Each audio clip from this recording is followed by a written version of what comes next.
sobre um tema que já permeia a nossa vida há um tempo, que é o Enneagrama. Espero de mente, emoção e físico conseguir passar para vocês o que a gente acredita, mas antes disso eu gostaria que vocês, como sempre, fechassem os olhos, se colocassem eretos, deixando para fora desse ambiente o que não deve ficar, os problemas, as adversidades do dia, ou bem-aventuranças do dia. Respirar fundo e pedir a nosso Pai Criador que abra nossas mentes, silencie o nosso jugo e abra corações para receber os ensinos que a gente tem para receber hoje. Que possamos sair daqui melhores do que entramos e compartilhar esse bem. Agradecer a essa casa que tanto bem tem feito a tanta gente, a todos nós. Que o melhor nos aconteça sempre. Amém. Amém. Boa noite a todos. Boa noite. Todos bem? Sim. Maravilha. Quem aqui já conhece o Enneagrama? Levanta a mão assim, ó, com força. Aí, legal. Legal. Tem alguém que já é enneagramado, já fez a vivência? Não? Só ouviram falar então? Tá. Vou caviar, né? Tá bom. Então, eu apresento-vos a estrela do Enneagrama. Essa é a sagrada estrela do Enneagrama, que é uma estrela de 9 pontas. E vocês podem reparar que ela é uma estrela aberta. Ela é uma estrela um pouco diferente das que nós estamos acostumados. E nessa estrela a gente consegue visualizar 9 pontas, obviamente, né? E cada uma dessas pontas, ela está associada a um tipo de uma personalidade, a uma tipologia de personalidade. E cada uma dessas tipologias de personalidade, elas têm um lado bonitinho, que é um lado de essência, um lado de luz, um lado que nos mostra qual é o nosso dom essencial, o que é aquilo que nós viemos revelar de luz para o mundo, qual é o nosso talento, a nossa habilidade. E junto com isso, né, como nem tudo são flores, existe também para cada uma dessas tipologias o lado egóico, né, contrapondo ao lado essencial de luz. O lado egóico é tudo aquilo que traz as nossas trevas, as nossas sombras, né, tudo aquilo que nos coloca num movimento contrário à evolução. O nosso ego, né? Todo o movimento do nosso ego que impede com que nós revelemos essa luz que nós viemos para revelar. Então, o que é o Enneagrama, afinal? Né? O que é essa estrela? O que isso vem nos ensinar, vem nos mostrar? O Enneagrama, primeiramente, a gente começa pela origem do nome. Ennea vem do grego e significa 9. E gramos, pontos, ângulos, e cada um desses 9 pontos da estrela representam um ângulo, um ponto de vista diferente da criação.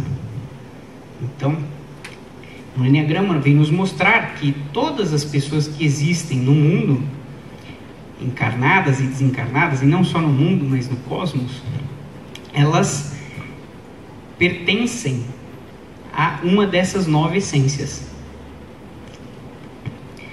E pertencer a uma dessas 9 essências é o nosso DNA espiritual. Cada um de nós tem uma dessas 9 essências. Uma delas é aquilo que habita de mais profundamente, de mais íntimo no nosso ser. É onde está guardado a nossa luz pessoal. E então esse é o nosso DNA espiritual. É a ciência, o Enneagrama é a ciência mais antiga da criação. O Enneagrama ele está em tudo e tudo está no Enneagrama. O Enneagrama também é a chave que permite com que cada um de nós possamos abrir o quarto dos nossos segredos. Né? O quarto dos nossos segredos, quem esteve aqui na palestra de ontem, tem a ver com o que foi falado ontem. Né? É o nosso templo sagrado, que contém a nossa fagulha divina, onde habita a nossa essência crística, a nossa essência divina, a nossa luz do Criador. E o Enneagrama é a chave que permite com que nós possamos abrir esse quarto dos nossos segredos. E com isso podermos também pronunciar e fazer a bendita e sagrada afirmação eu sou. Quem aqui já conhece essa afirmação eu sou? Que bom, maravilha. O Enneagrama é a chave que abre esse quarto e faz com que cada um possa afirmar com toda certeza: eu sou. Eu sou o quê? Eu sou 1, 2, 3, 4, 5, 6, 7, 8 ou 9. O Enneagrama é o idioma universal. Em algum tempo da história do nosso mundo, pensou-se que o idioma universal era o latim e que Napoleão Bonaparte deveria propagar esse idioma por todo o mundo. E de fato esse idioma latim ele foi um idioma universal, mas para o clero, para os sacerdotes. Em outro momento, pensou-se que o idioma universal seria o inglês, e ele o é, mas para o mundo dos negócios. Agora, a sagrada profecia que se encontra na Bíblia, de que todos os povos falariam o mesmo idioma, estava se referindo ao Enneagrama. Esse é o idioma universal. Por quê? Cada uma dessas 9 personalidades é um universo à parte, é um mundo à parte. Cada um tem um ponto único e exclusivo de ver o mundo. E cada um tem o seu próprio idioma. E quando a gente acessa essa ferramenta, a gente conhece o idioma de cada um desses 9 pontos e podemos aí então falar a mesma língua, nos comunicarmos sabendo quem eu sou e quem está diante de mim, e acabar de uma vez por todas com todos os maus entendidos que existem na vida. Porque se a gente for ver, a maioria dos nossos problemas cotidianos, eles são por conta de uma falha de comunicação. Eu penso uma coisa, falo outra, o outro entende outra, interpreta de outra maneira, e aí, no meio desse caminho, existe, entre a ideia original e aquilo que foi processado pela outra parte, existe um abismo colossal, né? E daí começam os conflitos. O Enneagrama é o que permite a gente falar o mesmo idioma. É o que permite com que nós nos reconectemos com a nossa verdade pessoal e proporciona um reequilíbrio entre a nossa essência espiritual, entre a nossa inteligência mental, emocional e física, instintiva, material. É o Enneagrama que vai permitir com que nós possamos enxergar todos os nossos corpos de uma maneira mais ampla e colocar todas essas energias em perfeita harmonia e equilíbrio. De onde surgiu o tal do Enneagrama? O Enneagrama surgiu com a criação. Eu disse para vocês que ele é a ciência mais antiga. Mas, como nós estamos aqui na matéria, na Terra, a gente precisa de alguns dados científicos, né? De algumas provas. E as primeiras provas que a gente tem da matéria datam da época da Mesopotâmia, 5.000 anos antes de Cristo. Ou seja, aproximadamente 7.000 anos atrás. Na região, na época dos povos da Suméria e da Babilônia, onde o berço de toda a civilização, onde tudo começa, né? Depois disso, só ouviu-se falar do Enneagrama novamente 525 anos antes de Cristo. Olha só quantos mil anos, né? Quase 4.500 anos depois. Aonde? Na Pérsia, nas escolas de Zoroastro. E Pitágoras, naquela época, entrou em contato, né? Conta-se a história que Pitágoras foi para a Pérsia, entrou em contato com os discípulos de Zoroastro, aprendeu e bebeu na fonte desse conhecimento, e depois trouxe esse conhecimento para o Ocidente, e a partir daí ele estabeleceu todos os teoremas de Pitágoras, brincando com os números de 1 a 9, e muitos dos senhores devem conhecer a numerologia pitagórica e todos os teoremas de Pitágoras, que a maioria não deve se recordar, mas tem uma vaga lembrança de ter visto isso na escola, né? Mas a gente não sabe muito para que serve, a não ser que sejam da área de ciências e engenharia, né? Depois disso, dessa época, houve um movimento, né? A gente não sabe bem quando, mas de alguma forma esse conhecimento, que já era um conhecimento sempre mantido, fechado, hermético, reservado a sacerdotes e a sábios durante toda a civilização, em algum momento esse conhecimento ele chegou até a tradição esotérica do islamismo, que são os sufis, e esses sábios abrigaram essa sabedoria e protegeram ela. Eles se apropriaram dela, blindaram ela. Por quê? Porque entenderam a grandiosidade que é isso e sabiam que naquela época, se pessoas poderosas entrassem em contato com essa sabedoria, poderiam manipular grandes massas para cometer grandes danos e prejuízos à população. Mas a gente sabe que isso de qualquer forma aconteceu.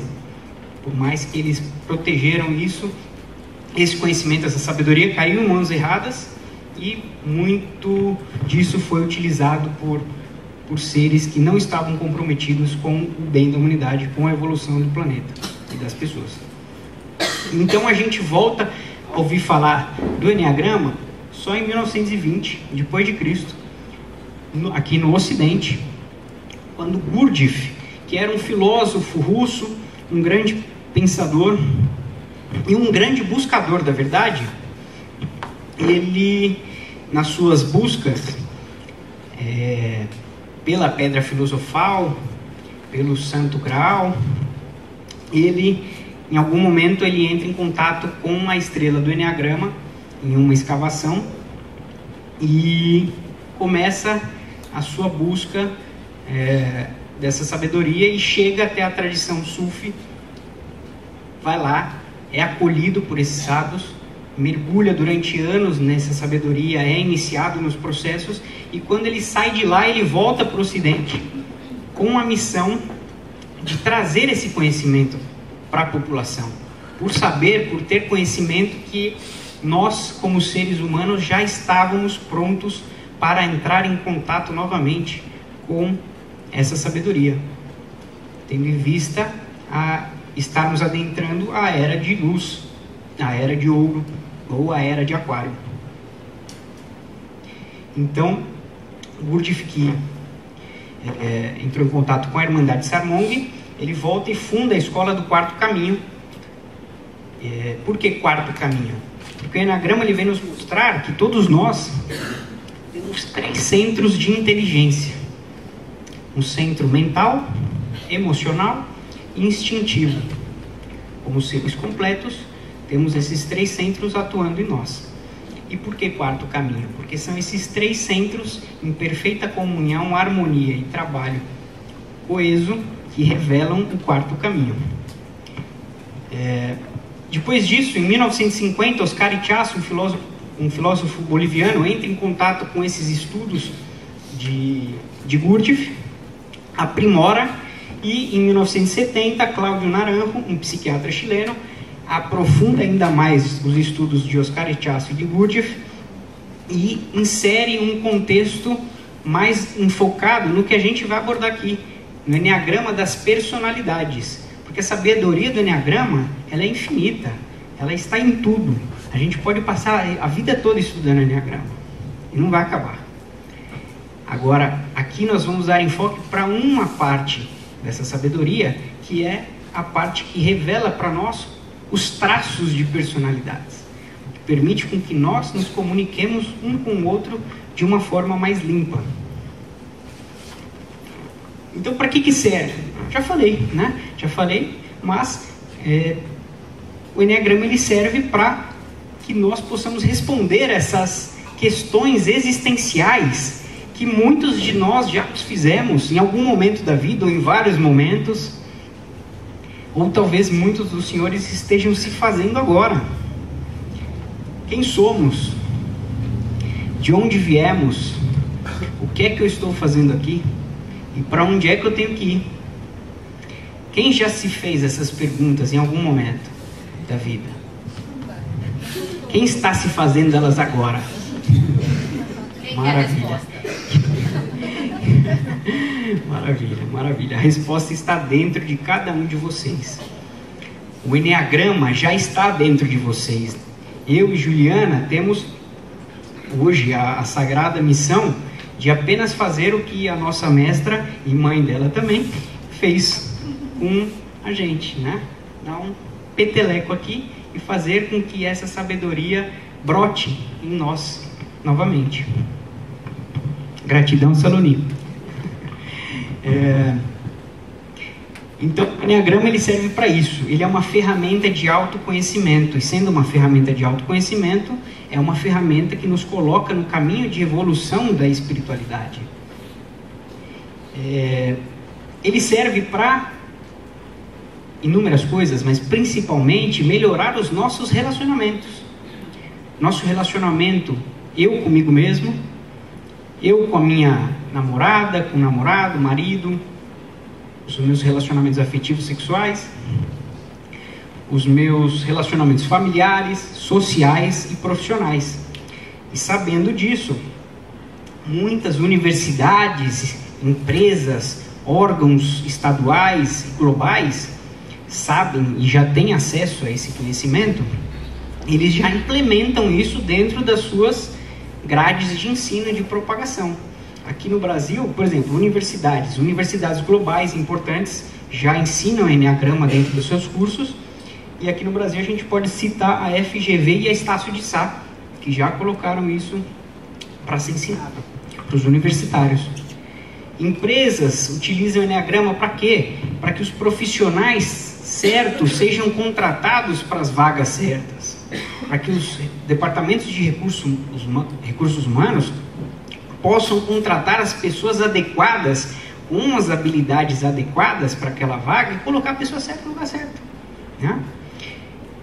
E depois de implementado, depois de feito esse processo de contratação, quando a gente transmite esse conhecimento para os funcionários de uma empresa, você melhora a comunicação entre todo mundo, e você pode identificar, eu já sei que o fulano de tal é um 8, ele fala de um jeito mais forte, né? Ele não é muito carinhoso. E o outro, fulano de tal, é mais carinhoso, ele gosta de palavras mais doces, ele precisa ser tratado com carinho. Se você falar de uma forma mais ríspida, ele se magoa, se chateia. Então é o Enneagrama que vem mostrar isso pra gente. Quando eu sei quem eu sou e quem é o outro, eu já posso fazer um esforço para eu melhorar o meu jeito. E o outro também, ele vai me entender melhor. Falar, eu sei que ele é um 8, tá tudo bem. Com todo respeito aos 8. Vocês vão descobrir. Organizações mundiais como NASA, FBI, né?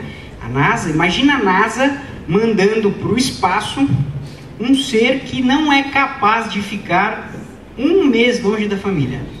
Vocês imaginam o que pode acontecer?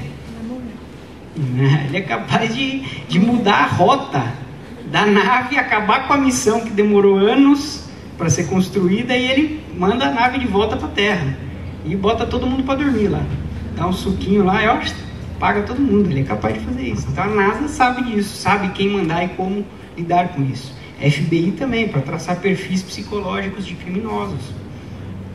Psicólogos, psiquiatras também estão acessando esse conhecimento.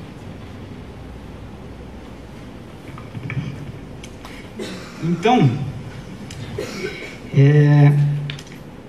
existe uma passagem bíblica que diz que Deus estava cansado de si, não era? Me corrija aí se eu tiver. Estava cansado de ficar sozinho, estava meio tudo paradão lá, e ele resolveu se desdobrar, né? Ele falou, vamos dar uma agitada aqui nesse negócio aqui que está muito parado, né? Então Deus, que era a unidade, ele era um, ele era o todo, tudo que existe, tudo que não existe, ele resolveu se desdobrar. E esse princípio que é Deus, uno, ele é representado pelo elemento ar. Então, ele se divide em água e fogo. Essa divisão, a unidade em mais duas partes, revela para nós a lei da Trindade, que é uma lei que está presente em tudo. Manhã, tarde e noite, tese, antítese, síntese, e por aí vai. Então, quando a gente pensa nessa lei da Trindade, voltado para o Enneagrama, a gente vai aprender que esse princípio mental, que é o Criador, ele é representado pela inteligência intelectual. E a proporção desse elemento é de 33,333333. E aí ele se subdividiu em água e fogo, se desdobrou em água e fogo. A água representa as emoções, a nossa inteligência emocional. E o fogo, o nosso instinto, a nossa força instintiva, aquilo que dá ação, que dá movimento, que é materialização, né? Nosso corpo físico. E cada uma dessas três inteligências tem 33,3333%. E aquele 0,00001% que une essas três inteligências é a nossa consciência, a sabedoria do Criador. E então nós todos, como seres humanos completos, perfeitos, temos esses três centros: intelecto, emocional e instinto. E no Enneagrama nós vamos descobrir que existem três tipos que são da família do intelecto, três tipos que são da família das emoções e três tipos que são da família do instinto. E aí eu passo a bola para Ju. Posso? Pode. Não, passa para o anterior aqui. Falando ainda um pouco de para que serve o Enneagrama, e antes de chegar nessa divisão de Deus, essa autodivisão de si mesmo, o Enneagrama, ele vem para nos mapear de uma forma mais clara de quem somos nós. Quando a gente quer responder a pergunta quem eu sou, responder para si mesmo, como ele disse, como vocês sabem, está dentro da gente a resposta. Como cavucar essa resposta? Porque a gente já ouve toda hora falar, está tudo dentro de nós, está tudo dentro de você, a cura está dentro de você, mas caramba, onde ela está? Em que lugar que ela está? E tem um lugar dentro de você que é a nascente da sua essência, que você entendendo onde ela está, essa busca fica mais clara, e aí você consegue responder. antes do Enneagrama, a gente tem uma percepção de quem nós somos através do que a gente ouve. A gente não sabe mais na nossa vida o que é eco, o que é aprendido porque alguém disse que somos, ou que de fato sabemos que somos. Fica meio misturado, sim ou não? Sim. Então a gente fica, eu sou legal, mas tem horas que eu não sou legal, aí tem horas que eu sou generoso, tem horas que nem tanto, mas eu também sou, sabe? A gente fica fazendo um monte de suposições sobre o que a gente é, a partir dos comportamentos que a gente tem, a partir das circunstâncias que a vida apresenta. Então nem são comportamentos íntegros que a gente pode falar assim, uma lista perfeita. Isso eu sou mesmo. Nós deveríamos inclusive fazer essa lista para nos autovalidar de quem somos, para quando alguém desconfiar da nossa honestidade, por exemplo, a gente ir lá na nossa lista e falar, não, eu sou honesto sim, então eu não vou me embrenhar pelo ouvido do que me disseram que eu não sou. Ter firmeza do que se é, para não ficar perdido nas influências de outras pessoas, encarnadas ou não, para quem acredita, e de todas as energias que existem. Todas as emoções e energias que existem no universo estão à disposição. E a gente fica absorvendo tudo isso, a Deus dará. A Deus dará não, né? A nós dará. Deus nem quer isso. Quer que a gente tenha inteligência. Inteligência vem de inteligere, que é escolher dentro. Mas como escolher dentro se eu não sei quem sou? Então o autoconhecimento tem que parar de ser simplesmente uma busca eterna, uma cura eterna, e de fato se tornar um objetivo imediato. Não há nada mais importante nessa vida do que se autoconhecer.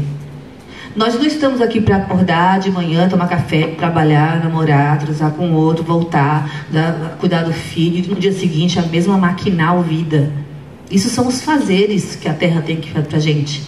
Nosso objetivo maior como humano, porque até para nos tornarmos humano, coisa que muita gente não é, muitos dos nossos comportamentos ainda aqui, buscadores, ainda não são humanos, é buscar dentro de nós os valores de humanidade. É só isso que a nossa missão na vida é buscar os nossos valores humanos. E o Enneagrama revela nessa estrela as essências valorosas que Deus colocou para que nós humanos experimentássemos. Em toda a criação, dos seres inanimados, vegetais, minerais, tudo há Deus, tudo é Deus, tudo tem Enneagrama, tudo tem a consciência divina. Na hora que a consciência se autodividiu, nesse lugar todo que existe, que é o universo, os multi-universos, existe a criação, cada um cumprindo o seu papel.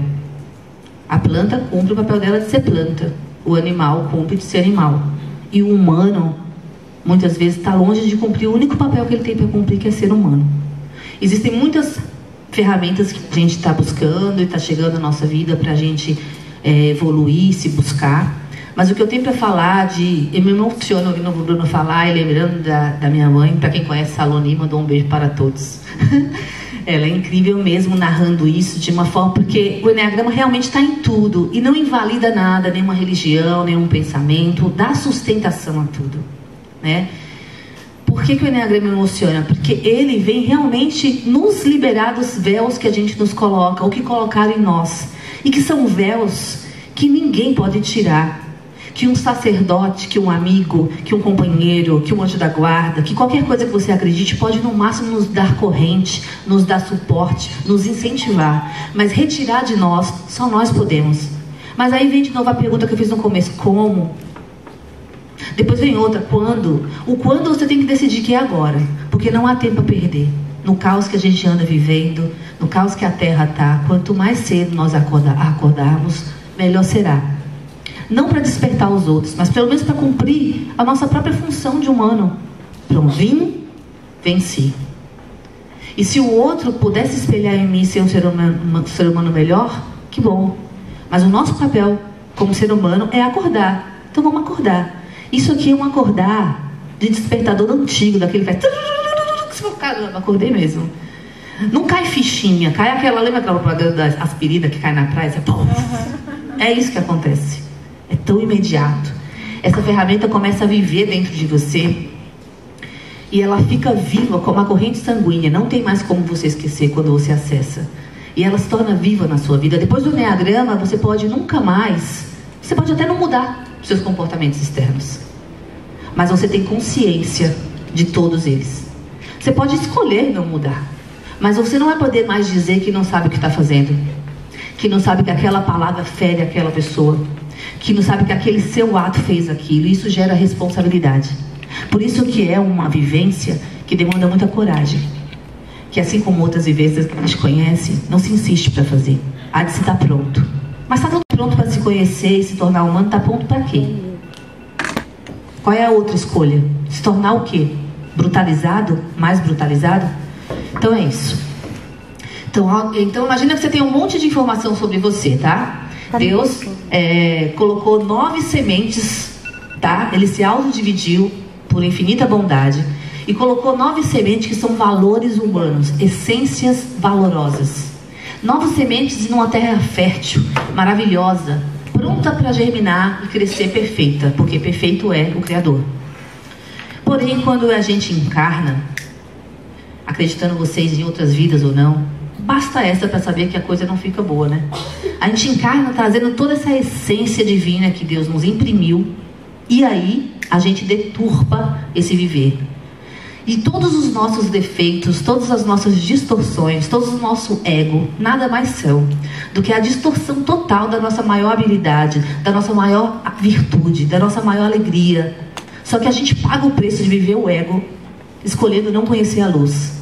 Porque a luz, a gente não sabe como é viver feliz, bem, em contato, conexão. A gente prefere viver o que a gente já conhece, sim ou não? E esse lugar que a gente conhece não é o melhor, porque é um lugar desconfortável, porque às vezes você se sente, quem eu sou? Acho que isso aqui é da minha mãe, acho que isso aqui é do meu pai, não sou eu. É mais ou menos assim, tem um exemplo de Salomão que a gente usa, assim. Ele colocou essas 9 sementes para serem germinadas, então imagine que tem ali 9 frutas perfeitas para nascer, e que a minha fruta é ser limão. E aí, eu fui plantada por Deus para ser limão. Quando eu começo a sair a minha primeira folhinha de limão, vem ali meu pai e minha mãe que estão perto de mim e começam a enxertar, por mais puro amor, porque eles não têm culpa, é só o que eles podem dar. Eles começam a colocar um jeitinho deles de ser por achar qualquer coisa. Por exemplo, eu sou muito azeda, e aí meu pai tem medo da sociedade não gostar desse azedo, e vai lá, coloca um pouco do limão dele, que é mais docinho, uma laranja lima, sei lá, coloca um tantão assim para eu ser aceita. A minha mãe acha que eu sou ácida demais, e aí vai lá e coloca um pouco da laranja galega dela lá, para que eu me torne mais doce, para que eu fale melhor com as pessoas. Aquela não é minha natureza, mas minha mãe tá preocupada comigo, então ela coloca. E assim, resumindo, vai todo mundo colocando, né? O guia espiritual, principalmente, porque é uma ponte entre mim e Deus, disseram que era, né? Então aí ele coloca um pedação dele. A minha irmã mais velha, a minha professora, e todo mundo que tem contato com a nossa vida. E no fim, quando o meu primeiro fruto nasce, ele tem gosto de tudo, menos de limão. E é assim que a gente se sente. A gente tem gosto de tudo e não sabe exatamente qual é o nosso gosto, qual é o recado que a gente veio dar nessa terra, o que a gente veio realmente imprimir, qual é a nossa missão. A gente fica procurando, qual é a minha missão, o que será a minha missão, será que é criar uma ONG, será que é criar... A missão é simplesmente ser o que Deus mandou você ser, a sua essência. E aí nós temos 9 essências, certo? Nós somos uma só delas. Acredita-se que por todas as encarnações. Até que você consiga, de fato, desmontar essa máquina egóica e revelar, suponhamos que eu seja revelar a perfeição. Uma vez que eu revele, aí assim eu posso ir para as outras moradas de Deus. Essas moradas também estão representadas na Kabbalah, pela árvore da vida, quando Deus se desdobra nos mundos, nos caminhos criados para chegar a Malkuth, da terra. Então cada um está relacionado a uma Sefirot, a um orixá, a uma fruta, a tudo. O mundo, são 9 mundos completamente completos. Completos com cores, sabores, jeito de falar, jeito de ser. Completos. Então, se nós formos completos, nós não dependemos de ninguém. Mas nós precisamos do outro. Porque nós somos uma essência divina. E nós devemos conhecer todos os atributos divinos para nos tornarmos humanos. Assim... Imagine-se que você é uma colcha de retalho, onde o centro é você, a sua essência. Mas você é complementado por mais 8 tiras. Então você veio dar um recado, transbordar uma essência e receber 8 informações dos seus irmãos. E aí você começa a ver que a opinião do jeito do outro ser, você deve respeitar. Porque não é a sua. Você começa a perceber que o jeito do outro ser não tem nada a ver com você, nesse egocentrismo de que está fazendo comigo. É porque é o jeito dele de revelar a maneira de ser. E aí você começa a ter boas relações, como ele disse. Porque você começa a ver, quando fala que o Enneagrama é a linguagem universal, ela fala sem falar. Não é que você vai sair 1, 2, 3, truco. Não. É que você olhando a pessoa, o jeito dela falar, gesticular, mexer o cabelo, andar, qual é o jeito que ela é, você começa a ver o tipo, sem precisar falar nada, e sabe como melhor acessar aquela pessoa, pro bem ou pro mal. Por isso que essa ciência está sendo revelada agora para as pessoas, confiando que as pessoas vão usá-las pro bem, porque se também eu sei que te fere, eu posso te ferir. Se eu sei que esse jeito de falar para você vai te ferir, eu sei o que eu posso provocar nela. Mas também sei como tirar ela do estado ruim. E aí é uma escolha. E sempre escolhas. E aí falando do centro de inteligência, volta lá no 33, Bruno. Deus nos fez completos. Nós temos intelecto, emoção e instinto. Todos nós. Tá? E são 3 inteligências hoje admitidas. Antes pensava que era só essa. Aí temos a inteligência emocional. E nós temos uma inteligência instintiva. Instinto lá no lugar dele mesmo, que é só fazer funcionar os órgãos e trabalha silencioso, assim como a ação instintiva. Então é uma inteligência que você pode usar mesmo.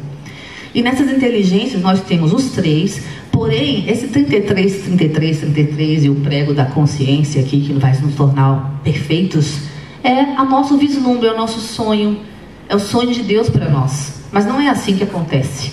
Quando encarnamos, ao invés de deixar os nossos centros equilibrados nesse ponto, nós temos um bloqueio num dos centros, um outro apoia tanto o centro bloqueado quanto o outro que é centro bloqueado, centro dominante, que tira, né? O dominante já fala, tá tirando a energia do bloqueado.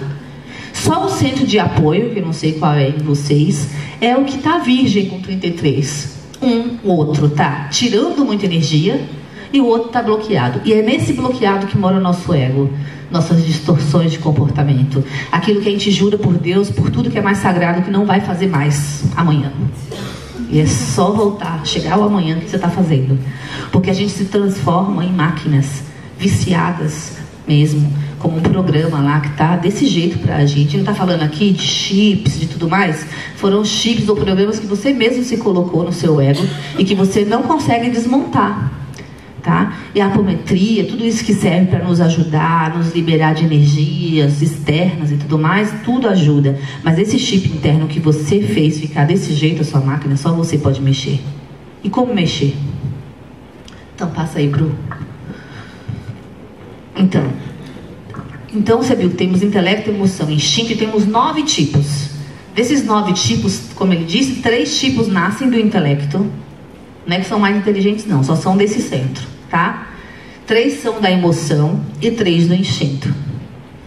E aí isso se multiplica muito mais, né? Porque tem a emoção e o instinto do intelecto, tem o intelecto e o instinto da emoção, e tem o intelecto e a emoção do instinto. Aí vai indo, por isso que eu ensino para a vida toda. E aí o que acontece? 3 filhos são daqui, 3 daqui, 3 daqui. Um em cada família tem um comportamento igual, só que com motivações diferentes, certo? 3 deles bloqueiam o intelecto.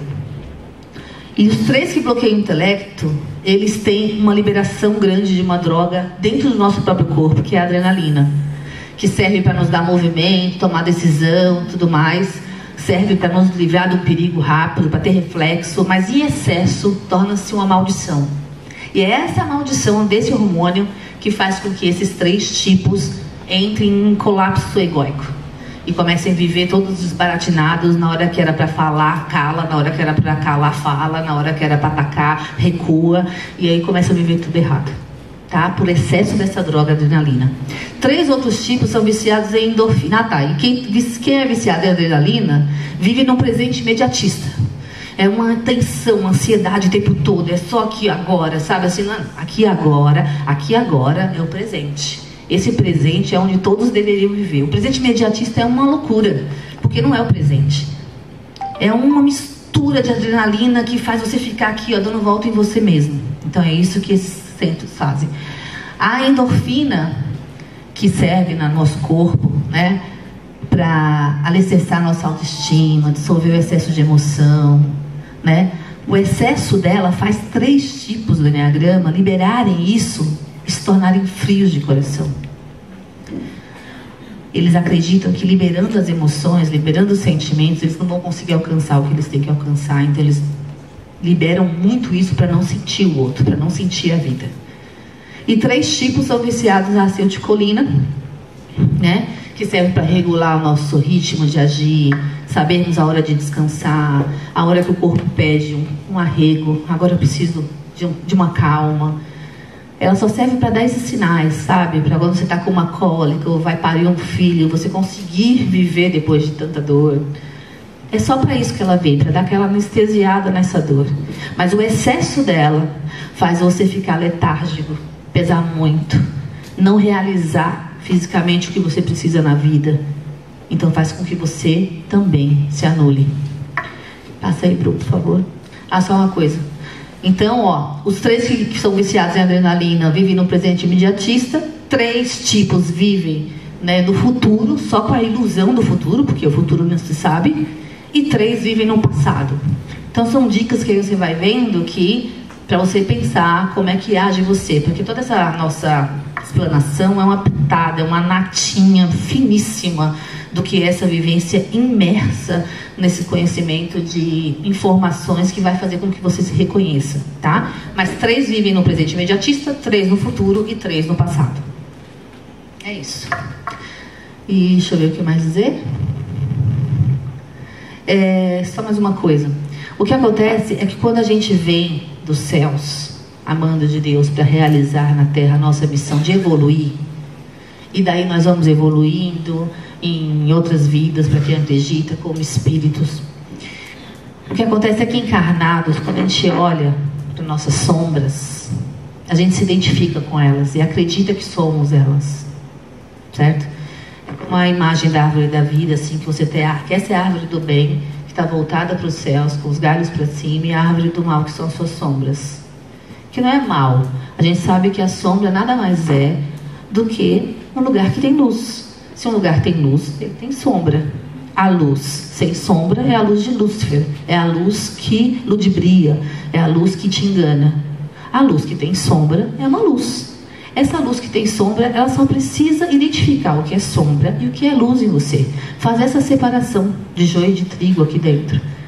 Só que a gente se identifica, olha para baixo e acha que aquela sombra é a gente. Começa a viver daquela forma. Quando o Enneagrama entra no quando a gente relembra, né? Porque já está dentro de vocês. Quando a gente relembra, a gente começa a separar devagar esses galhos. E saber quem é sombra e quem é luz. E aí começar a dançar com essa sombra. Sabendo, tá, não é que quando você fizer Enneagrama você não vai mais errar. Mas aí você vai errar, essa é sombra. Esse aqui é um comportamento que eu já conheço, não quero mais. Eu já sei como me desarmar disso, em que eu tenho que me apoiar para evoluir. Então você recebe a informação, você recebe e diz, eu sou esse tipo. Recebe a informação do teu ponto de apoio para apoiar essa sua busca, para te mostrar o caminho de que te direciona ao crescimento como espírito, como pessoa. Então é uma ferramenta que vale muito a pena acessar com profundidade. Depois eu quebro. E complementando, o Enneagrama também é o serrote de Deus para cortar todos aqueles enxertos que a Juliana comentou, que todo mundo vai jogando na gente, faz com que a gente se contamine com a opinião e a visão dos outros. O Enneagrama é o serrote divino que vem arrancar esse monte de enxerto e relembrar a gente de que nós somos um limoeiro. É a própria ferramenta, o serrote. Porém, o serrador e a árvore a ser serrada é você. Então só você pode pegar essa ferramenta e serrar. E aí você vai cortando os galhos que não são você. E o que você faz com isso? Como eu já disse, respeita. Porque isso aqui era o jeito da minha mãe de pensar, do meu pai de pensar, da minha irmã, professora, guia. Tá tudo certo, não tem nada errado. Só não faz parte da minha essência. Então eu tiro esses galhos. E aí não vai nascer mais? Tá tudo bem? Vamos embora para outro mundo? Não. Vai começar a nascer, porque a gente continua interagindo com a vida. Tanto a vida que a gente se predispõe a interagir com as pessoas, quanto a vida em volta da gente que vai nos consumindo, nos colocando ideias na televisão e tudo, e começa a trazer outros galhos que não são você. Só que uma vez que você conhece essa ferramenta, você vai de novo cortando e se limpando desses excessos que não é você. E aí você pode responder, eu sou.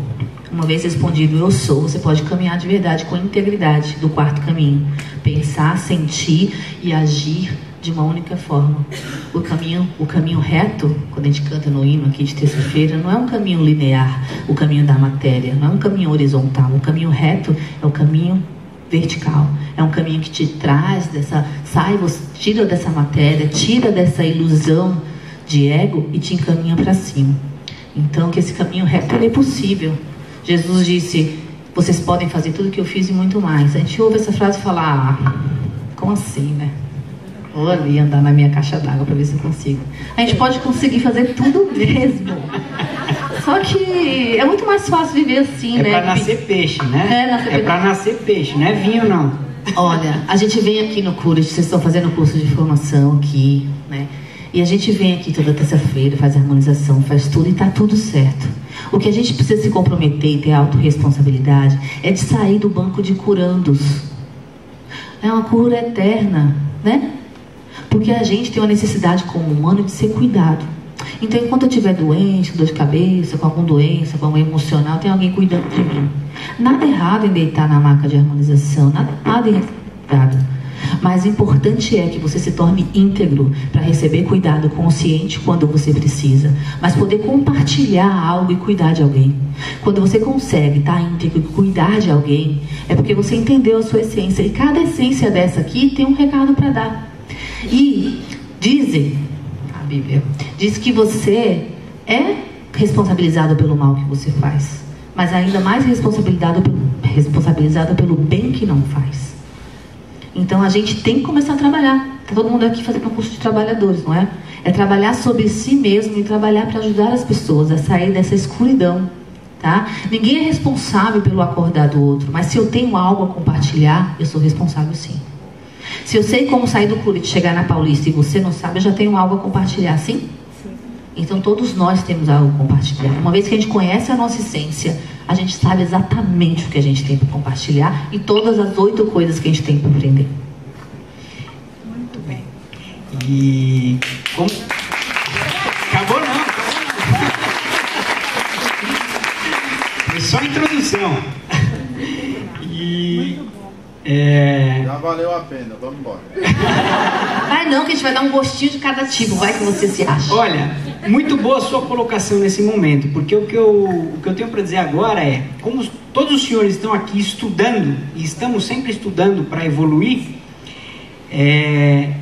quando nós fizermos agora algo que já temos consciência de que é errado, ou quando deixarmos de fazer agora algo que sabemos que temos que revelar de luz, a nossa responsabilidade no plano espiritual ela é muito maior. Então, quem não quer brincar, não desce pro play.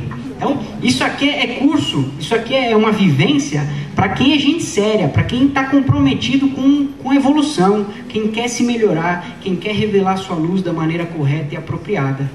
Se não quer mexer com isso, quer ainda atrasar a sua evolução, estou brincando aqui na Terra, eu quero só acordar, roncar, babar, voltar mal e depois dormir, né?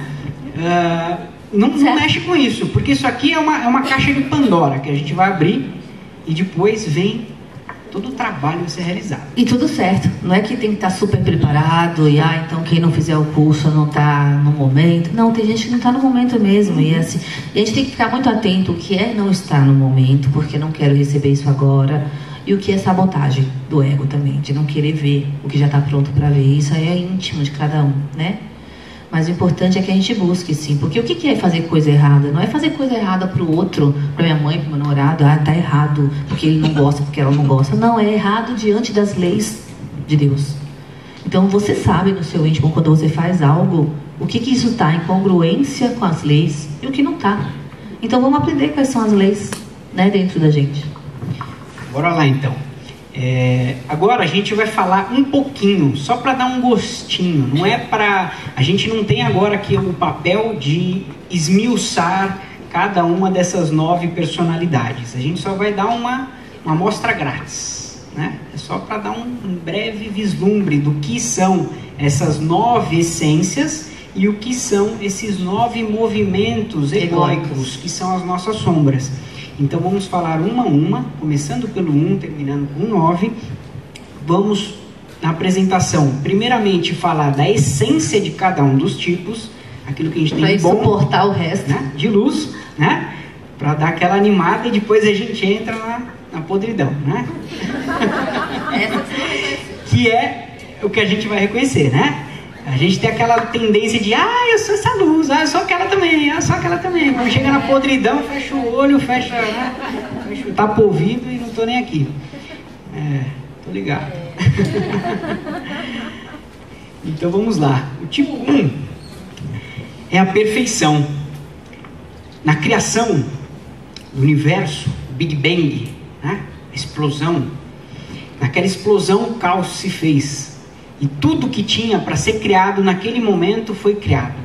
E esse caos se propagou e se expandiu, criando os cosmos, criando os multiversos e tudo que existe e o que não existe. Isso ficou uma desordem, um caos. E aí, Deus nos traz o tipo 1, que é a perfeição divina. Esse tipo veio nos ensinar, diante desse caos todo, ele veio nos ensinar a parar, observar isso tudo e organizar essa bagunça. Etiquetar tudo, dizer o que é o que, para que serve, onde coloca, né? Eles vieram nos ensinar a ordem, a disciplina. Eles vieram nos ensinar que perfeição, aqui na matéria, é a busca constante pelo aperfeiçoamento.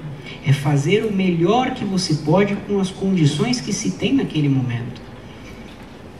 Porque sabemos que a perfeição não é algo deste plano. A perfeição é algo do plano divino. Então aqui cabe a nós fazermos o melhor.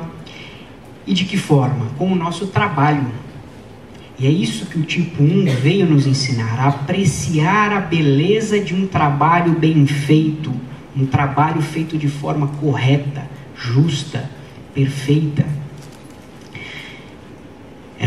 O trabalho, se a gente for buscar a origem da palavra, é o sacrifício, ou sacro ofício, o trabalho sagrado. O sacrifício que nós temos que fazer é o nosso trabalho sagrado.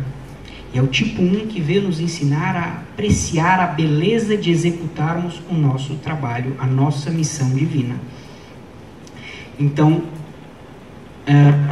o valor do trabalho, a respeito, né, a hierarquia e a ordem, porque tudo no universo tem uma hierarquia e tem uma ordem que tem que ser respeitada. Para tudo existe uma lei que deve ser observada e cumprida. Se você não respeita, existem consequências que essa lei determina, e a gente tem que conhecer isso. Tipo 1 vai nos ensinar que lazer e prazer são sim algo que todos nós devemos nos dar o direito, mas somente depois de um trabalho bem feito, bem executado.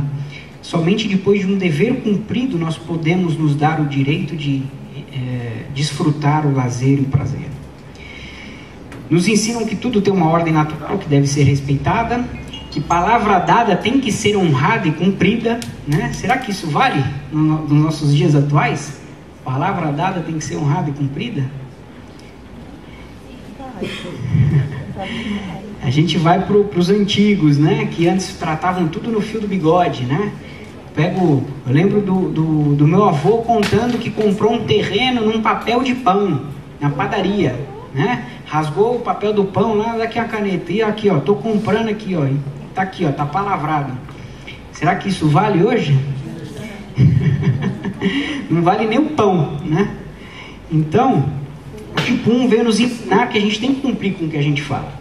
E que errar é humano, mas persistir no erro é burrice. Então, eles vieram nos ensinar isso. Porém, como nem tudo são flores, quando o tipo 1 exacerba dessa luz divina que ele veio para revelar, ele se transforma no perfeccionismo. E o perfeccionismo é a busca compulsiva pelo erro que pode gerar o caos. Meu Deus, é cansativo até de ouvir isso, né? Que horror. Agora vamos embora. Então, aquele que vem nos ensinar a busca constante pela perfeição se torna um chato que não é capaz de apreciar as belezas da vida e só é capaz de olhar o que é negativo, o que tem de errado, e não olha o que está certo e aprecia o que está certo. É aquela pessoa que chega num museu lindo, maravilhoso, cheio de obras de artes, o Museu do Louvre, com aquelas obras fantásticas, e ele fica olhando assim, você fala, nossa, aquela pessoa entende de arte, né? Não, ele está olhando que o quadro está 1 centímetro torto, e ele esqueceu de apreciar aquela beleza toda, né? É aquela criança chata, que já nasce velha já, né? Sabe aquela criança que já com os olhos esbugalhados assim, ó, e fica aquela postura dura, reta assim, ó, já um velhinho já, e aí você é a pior coisa, aquela criança que você não precisa ensinar nada para ela, já nasce sabendo tudo, né? Ela vai, acorda de manhã, faz o café da manhã, dobra a cama, escova o dente, vai tomar banho, é toda organizada, é toda metódica, né? Esse é o filho dos sonhos dos pais, né? E aí a pior coisa que você pode fazer para uma criança dessa é pegar na bochechinha dela e falar: mãe, que coisinha linda da titia! Ela vai falar: que adulta bestalhado, idiotinha. É assim que ele reage a uma situação dessa, né?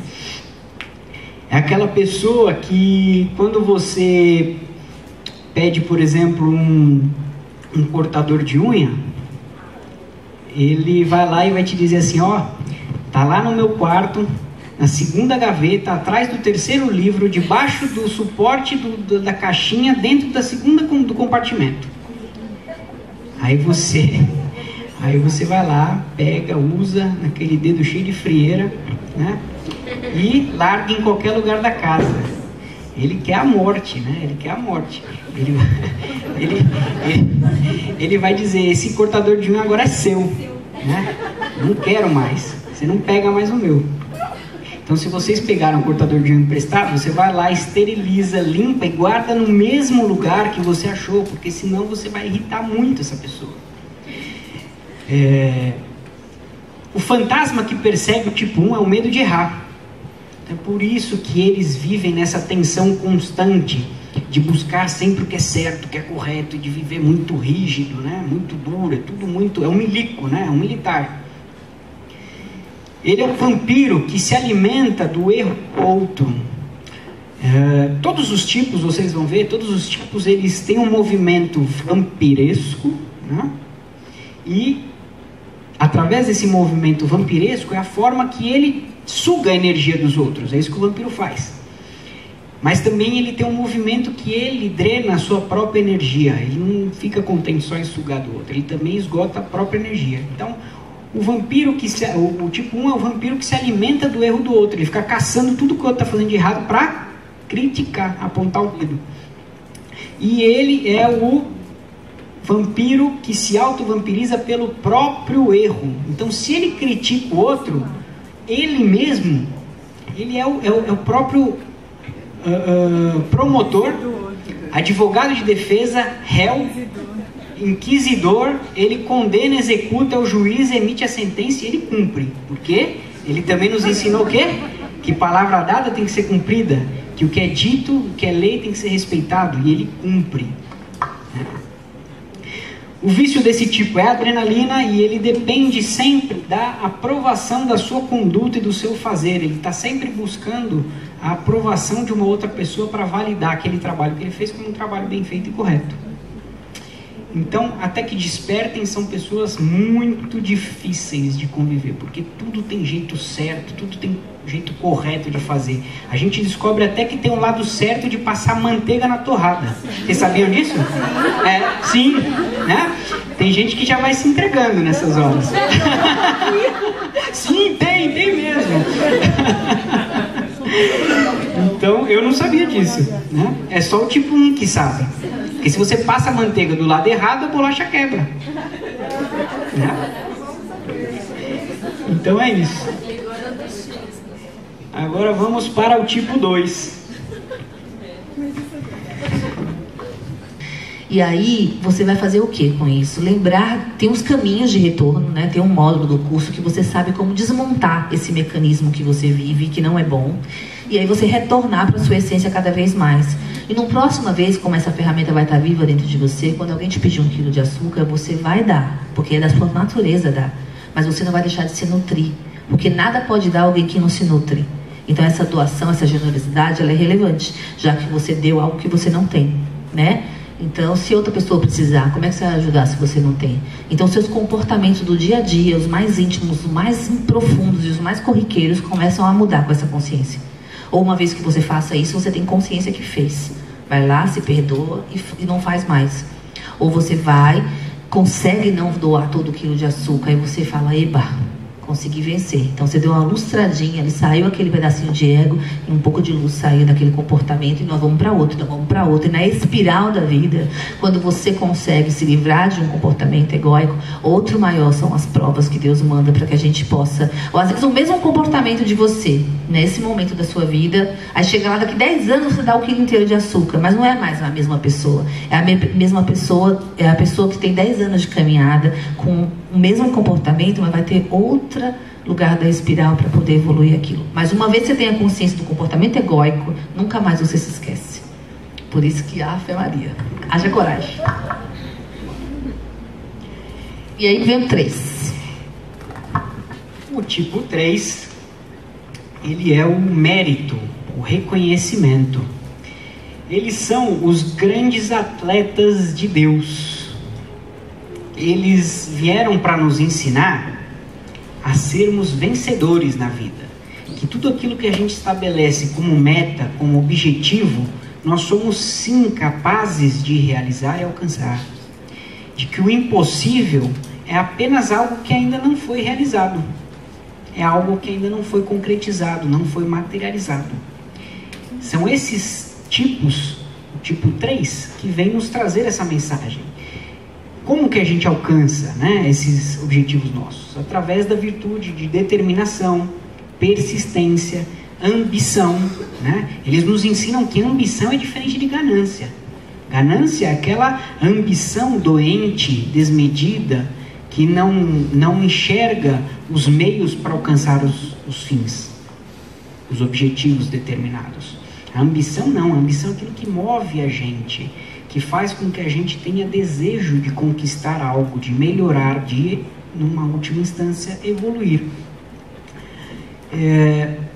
Então, eles detêm o poder da materialização. O tipo 3 é aquela mente que enxerga o futuro, e enquanto ele está vendo o objetivo dele, ele já está caminhando e construindo tudo aquilo que ele está visualizando já, lá na frente. Ele não planeja, não, ele já visualiza o futuro e já está fazendo já. Eles são associados ao conto do Rei Midas. Tem alguém que conhece o conto do Rei Midas?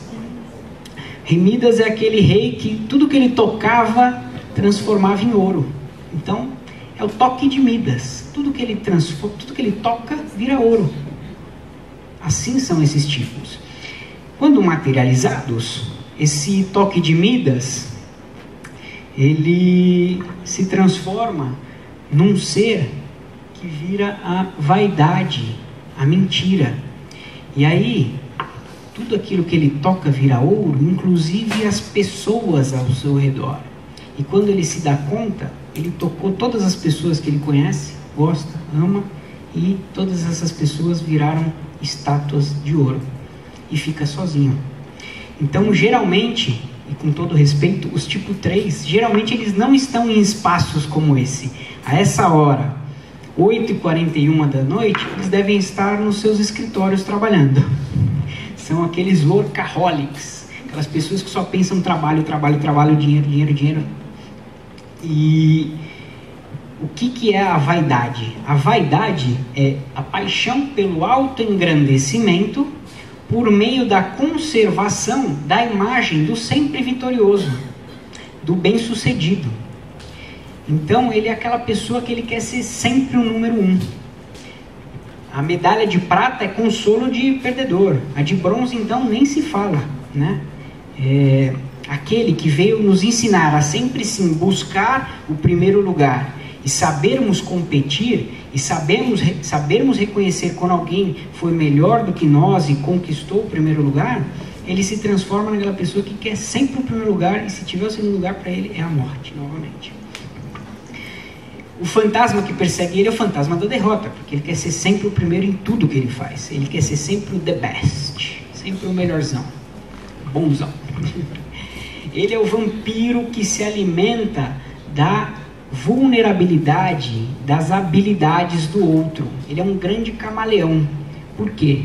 Porque ele é o tipo do Enneagrama que é capaz de estar diante de qualquer outro dos 8 tipos do Enneagrama e se amoldar. Ele reflete as habilidades da pessoa de uma forma automática. Ele é capaz de acessar a habilidade dos outros 8 e ali ele já assume todos os trejeitos, começa a falar com a pessoa e ali ele vai envolvendo, e quando você vai ver, você está assinando um contrato que só beneficia ele. Você, ó, ficou lá para trás. Você é o subgerente do vice-treco do nada, né? E ele se auto-vampiriza pela falta de se conhecer. Por quê? Porque se ele é capaz de estar diante dos outros 8 e assumir a figura, a imagem dos outros 8, ele esquece quem é ele mesmo. Ele esquece qual é a cor e a essência original dele. E aí ele está perdido. Ele já não sabe mais quem ele é. É um tipo viciado em endorfina. E a dependência deles é daquela sensação de estar sempre concorrendo com alguém. Estou sempre competindo, e eu quero ser sempre o melhor, meu objetivo é ser melhor que todos. E aí eles se transformam em pessoas que congelam o seu coração, se afastam de todas as pessoas que amam e acham que podem comprar as pessoas com ouro, com matéria, com dinheiro, né? É aquele pai que fica o dia inteiro na empresa, e quando chega o filhinho, criancinha, ô papai, tudo bem, meu amor, eu estava te esperando. Ele fala, vai dormir, criança? O que você está fazendo acordado dessa hora? Ou quando o filho começa a chamar pelo pai, ele vai dar o tablet agora, né? Não vou nem falar um brinquedo, agora é o tablet, né? Enfia o tablet, fica quietinho. E passa a vida assim, se afastando das pessoas que ama e de tudo aquilo que faz ele entrar em contato com as emoções. Ele que é o grande materializador, que veio inspirar nós a alcançar o primeiro lugar. E ele quer todos os primeiros lugares para ele somente. Bora lá, tipo 4. O tipo 4 é um tipo da imagem, né? Ele é chamado de originalidade, condição de ser único. Essa impressão que Deus fez criar aqui na Terra é para dizer, diferenciar as coisas. O 1 organizou, o 2 distribuiu, o 3 foi lá e colocou Midas, a matéria na coisa, agora vocês estão materializados. Mas estava tudo muito frio, muito só pensando em corrida de vencer, né, de materializar, e faltava uma arte, faltava a beleza. Entra o ponto 4 nesse momento para embelezar o mundo, para dizer, olha, você é flor, né? Você é flor, mas não é qualquer flor, você é rosa. Então você tem uma diferenciação nesse jardim todo. Ó, você é lírio. E começar a mostrar as belezas de Deus diferenciadas. Mas é uma diferenciada que não dá mais a um do que a outro. É só a diferença da beleza. Porque se tudo fosse igual, a gente não consegue, é do contraste que a gente consegue ver, né? Ter consciência das coisas. Então, só sei que eu sou rosa porque você é lírio. Se todos fôssemos uma coisa só, a gente não conseguiria perceber. Então, o 4 vem para dar essa diferenciação, o toque original em cada coisa. No nosso corpo, a nossa íris e a nossa impressão digital é o que nos traz esse ponto original, que ninguém tem igual no mundo inteiro. É o nosso ponto 4 em nós, tá? Então ele tem a varinha de condão na mão de Deus, a arte real. É o ponto, todo mundo é capaz no Enneagrama de manifestar a arte, mas não tanto como o 4. Ele carrega todas as artes. É um desabrochar de artes. Ele pode manifestar a arte que quiser, porque ele é o ponto da arte. Ele vem ensinar que a gente pode acessar a arte através dele. Lembra que você é uma essência e tem que aprender. Então, com o 4 você aprende a beleza, a diferenciação e a arte. A empatia, o valor da sensibilidade, do sentimento profundo, de que você pode sentir profundo, que a vida não tem que ser rasa. Tá? É a arte de viver, tá? A maior das artes, não só as artes de ideias plásticas, nem nada disso, que também é do 4, mas é a arte de viver, na condição única que você é como pessoa. Então é a arte de viver feliz apesar de qualquer dificuldade da vida. Transformação de morte em vida. Reciclagem. É a morte do velho que faz nascer o novo. É poder transformar lixo em luxo, né? Quando a gente fala das personalidades, dos tipos no curso, a gente lembra, por exemplo, do Joãozinho 30. Lembra que ele ganhou o carnaval transformando lixo em luxo? Quem lembra desse fato? Então é a possibilidade do 4 de com o que ele tiver, ele conseguir fazer a beleza florescer, né? É a cara da riqueza, charme, elegância. Eu não sei nem imitar porque meu tipo é muita adrenalina, mas tipo assim, fica grosseiro. Mas o 4 é tipo a própria Lady Di, sabe assim? Eu tenho uma pessoa aqui que é meio assim.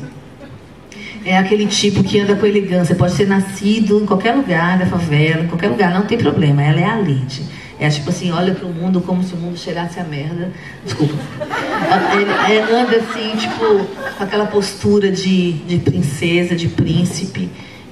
Tem todo um diferencial. Você olha para um 4, ele tá com a roupa igual a sua, mas tem alguma coisa que tem uma florzinha, tem um negócio no cabelo, tem alguma coisa que diferencia. Ele não quer ser igual a você, de jeito nenhum. Então ele é o diferente, né?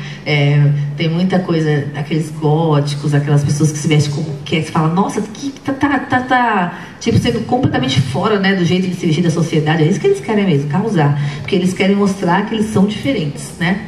Mas só que eles vieram mostrar muito mais do que o aspecto físico na diferença. Vieram mostrar a diferença da arte de viver, sendo único, como... Pois não. Eu conheci a minha mãe, 4, total, mas também total no amor. Então, como a gente disse, nós somos completos, né? Como a gente fala, a gente pode precisar do outro, mas a gente não pode depender do outro. Por isso Deus nos fez completos. Nós temos as 9 partes em nós. Conforme a gente vai ouvindo, a gente vai falando, eu tenho um pouco disso, mas eu também tenho um pouco disso. Você tem um pouco de tudo mesmo. É que quando chega no seu traço, a roupa cai perfeita, sabe assim? A roupa fala, é essa minha, não tá folgada nem apertada, essa sou eu. Mas você tem de tudo. A gente tem um exemplo que a Saloni até usa, né? Por exemplo, se eu preciso do maior vendedor do mundo, que é um tipo que ainda vai chegar aqui, tem 3 que são senhores dos negócios, né? O 3 é um deles. Então vai que vai chegar um tipo aqui que é o maior vendedor do mundo. Se eu tenho ele do meu lado para vender o meu trabalho, claro que eu vou contratar, sim ou não? Claro. Porque eu tenho a habilidade que ele tem, mas ninguém faz tão bem como ele, certo? Só que se eu não tenho ele do meu lado, ou tenho ele do lado e não tenho dinheiro para pagar, eu vou deixar de pagar meu trabalho? Não. Eu vou usar a porção que tem dele em mim para fazer aquilo. Mas não como ele, imitando, porque seria ruim, não daria certo. A modo da minha natureza, eu vou pegar aquela porção daquele tipo e vou exercer aquela função. Senão Deus nos faria dependentes. Precisar do outro não é depender, né?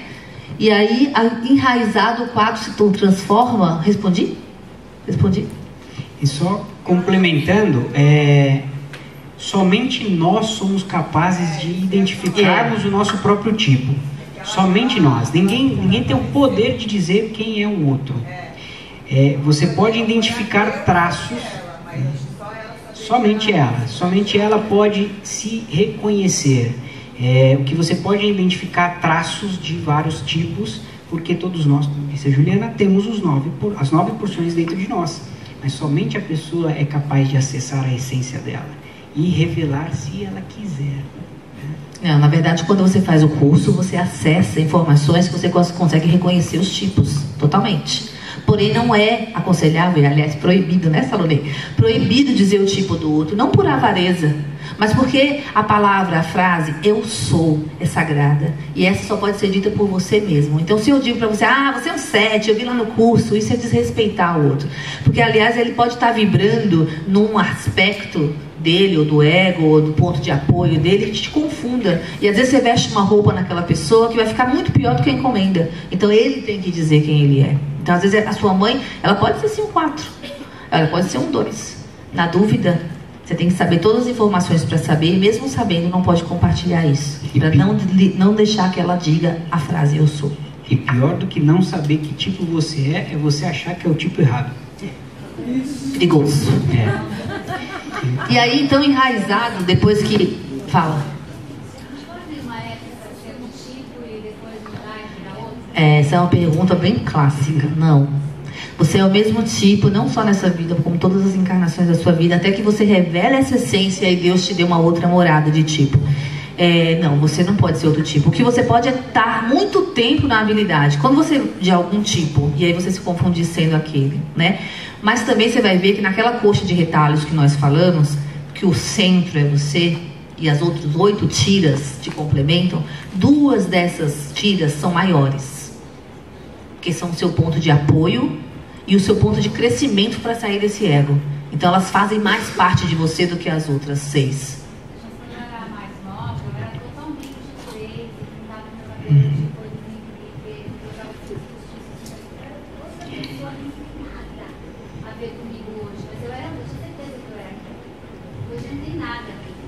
Isso. Esses movimentos são comuns. E adiantando uma informação que a gente vai trazer um pouco mais para frente, no primeiro módulo a gente vai esmiuçar, vai falar mais de 2, 3 horas de cada um dos tipos no primeiro fim de semana. Aí todo mundo se identifica com uma desses tipos. No segundo módulo do curso da vivência, a gente acessa o que fazer com essa informação. No segundo módulo a gente acessa o mapa. O mapa de retorno ao Criador é um mapa que nos reconecta com a essência divina. E para fazer essa reconexão, existe, além da sua essência, existe um tipo que é chamado o tipo ponto de apoio. É um outro tipo do Enneagrama, que vai servir como uma mola propulsora. Ele vai te empurrar para onde? Para o seu portal de crescimento. O seu portal de crescimento é um outro tipo do Enneagrama, que é ali onde você revela a tua essência com as habilidades inerentes daquele tipo. Não dá para a gente se estender muito nisso, o nosso tempo tá bem apertado, a gente tem 15 minutos para passar mais os outros tipos, então a gente tem que dar uma aceleradinha, tá bom? Mas é isso, quem disse pra você que aquilo que você era no passado não era você? Você pode ter sido enxertada de uma forma que agora você tá vivendo uma vida que não é. Só você podendo tirar as cascas do que você não é pra revelar quem você é. Talvez aquela menina tá aí só adormecida. Aí você começa a colocar cílios postiços pra todo lado que não pode. Então, aí o 4, quando ele está materializado, encarnado, ao invés de ele ser o ponto de cura, ele é a cura, ele é o ponto mais curador, os bruxos curadores mesmo, né? Xamãs de si dos outros. Ele se torna o quê? A inveja. E a inveja é paixão pelo auto-rebaixamento por meio da comparação. Porque é isso que a inveja faz. Quando você se compara, você se frustra. Toda comparação gera isso. Né? E aí o fantasma que persegue o 4 é o medo da rejeição, da falta, o poço sem fundo. Então ele que veio com todas as artes, com todas as habilidades, com a força da cura, de transformar lixo em luxo, ele agora só consegue ver o lado vazio do copo. É aquela pessoa que fala assim, tá tudo bem? Só se for pra você. Como que pode estar bem? Olha o mundo como tá. Você não viu o que aconteceu lá? Você não viu o que aconteceu ali? Olha quanta gente morreu. Você só fala desgraça, só fala o que não presta, fala das misérias do mundo, das próprias misérias. Ele vive no passado, porque ele é viciado em acetilcolina. Isso tudo fica muito claro no curso e tem apostila disso, tá? Então ele vive no passado, ele se vampiriza da energia do outro, é o mais vampiro dos vampiros, né? E se auto-vampiriza esgotando a sua própria energia. A dependência dele, o vício dele é a dor e o drama. Dor é coisa física. Quando ele fala, a gente fala dor, é dor mesmo. De sentir essa dor no corpo, a dor do mundo, a dor de si mesmo. É aquela pessoa que, se estiver bem, quer que o mundo inteiro fique bem. Mas se ele estiver mal, quer que todo mundo morra. E esse mal pode ser porque o gatinho morreu, porque está doente, porque meu namorado não me escreveu no WhatsApp, não visualizou e não me falou nada. Pode ser qualquer coisa, é momento de entrar no poço. E é um poço quase que sem fundo mesmo. Se não tem a mão de Deus lá embaixo para voltar, é o ponto da depressão. Alguns de vocês podem ter se perguntado, são 9 tipos, mas são 12 signos. Tem relação? Tem essa pergunta aí, não tem? Tem relação. Não é que o tipo 1, que é o perfeccionismo, é o signo de Virgem. Não. Você pode ser 1 e não ser de Virgem. Trazer um outro signo que te habilite para outras coisas na vida. Você não tem que ser. Mas tem 12 signos aqui. Porque o 4 é o primeiro que se subdivide. Ele se subdivide em 3 movimentos de 4. Que é o hiperativo. Nem parece que é deprê. Ele hiperativo ele é até mais social, né? O oscilante, que às vezes está bem, às vezes está mal. Um dia tá bem, outro dia tá mal, 6 meses tá ok, 6 meses tá profundamente deprimido. E o depressão mesmo, que aí, tipo, só vive no quarto escuro, né? Então, esse é o 4. Agora vamos ao tipo 5. O tipo 5 é a sabedoria de Deus, a onisciência. Ele veio para compartilhar o conhecimento divino e nos ensinar que a ignorância é um receptáculo bendito que está simplesmente aguardando o conhecimento, que está aguardando ser ensinado. Eles vieram nos ensinar o valor da individualidade, do recolhimento, da solitude, que a maioria de nós confunde com solidão, não é? Mas na verdade não é. Esse é um movimento necessário para todos nós. Tudo no universo é cíclico. E esse é um movimento que, se nós formos comparar com o movimento da natureza, é o movimento do inverno. É onde a árvore recolhe toda a sua energia para se reformular, se reciclar, planejar um próximo ciclo e, no momento apropriado, ela voltar a florescer, voltar a entregar a sua beleza. Só que quem de nós hoje faz essa pausa estratégica, essa parada que é necessária para você se separar um pouco do convívio social, se recolher voluntariamente num momento de solitude, se reservar para você se planejar, para você conseguir colocar as suas ideias em ordem, né? O tipo 5 veio nos ensinar isso. Mas a gente que está com essa cabeça toda bagunçada, cheia de caraminhola, quando a gente se recolhe, a gente tem que se olhar, né? E aí dói, né? Fica bagunçado. Aí a gente quer voltar para o meio da bagunça, que ali fica dissolvido as nossas imperfeições. Tipo 5 é o senhor dos cálculos, dos pesos e das medidas exatas. Ele é o grande gênio encarnado. Os grandes cérebros que passaram pela Terra, os grandes cientistas, são muito provavelmente tipo 5 ou estavam vivendo uma porção 5 muito bem desenvolvida. Eles vieram nos ensinar que sentimento é importante. Todos nós devemos entrar em contato com os sentimentos e as emoções. Mas o excesso dela faz com que a gente deixe a nossa lógica turva, fica nublada a nossa razão. Então a gente deve sim sentir, mas não se tornar a própria emoção. A gente entra em contato, mas eu não sou aquela emoção desequilibrada. Eu sou capaz de depois entrar num movimento de racionalizar aquilo que está acontecendo na minha vida. O tipo 5 é esse ser que veio ensinar esses recados pra gente. Quando materializado, ele se transforma na avareza. E a avareza é a paixão pelo conhecimento emprestado que sufoca a verdadeira sabedoria. Então esses que vieram para ser os grandes compartilhadores de conhecimento e sabedoria, revelando toda a beleza da onisciência divina, eles passam a guardar informações, né? Aí sendo uma avareza de conhecimento. Eles podem guardar suas emoções, se transformando numa avareza sentimental, eu não entro em contato com as pessoas. Ou pode ser uma avareza material, né? É o famoso seu nonô, ou mão de vaca, não é?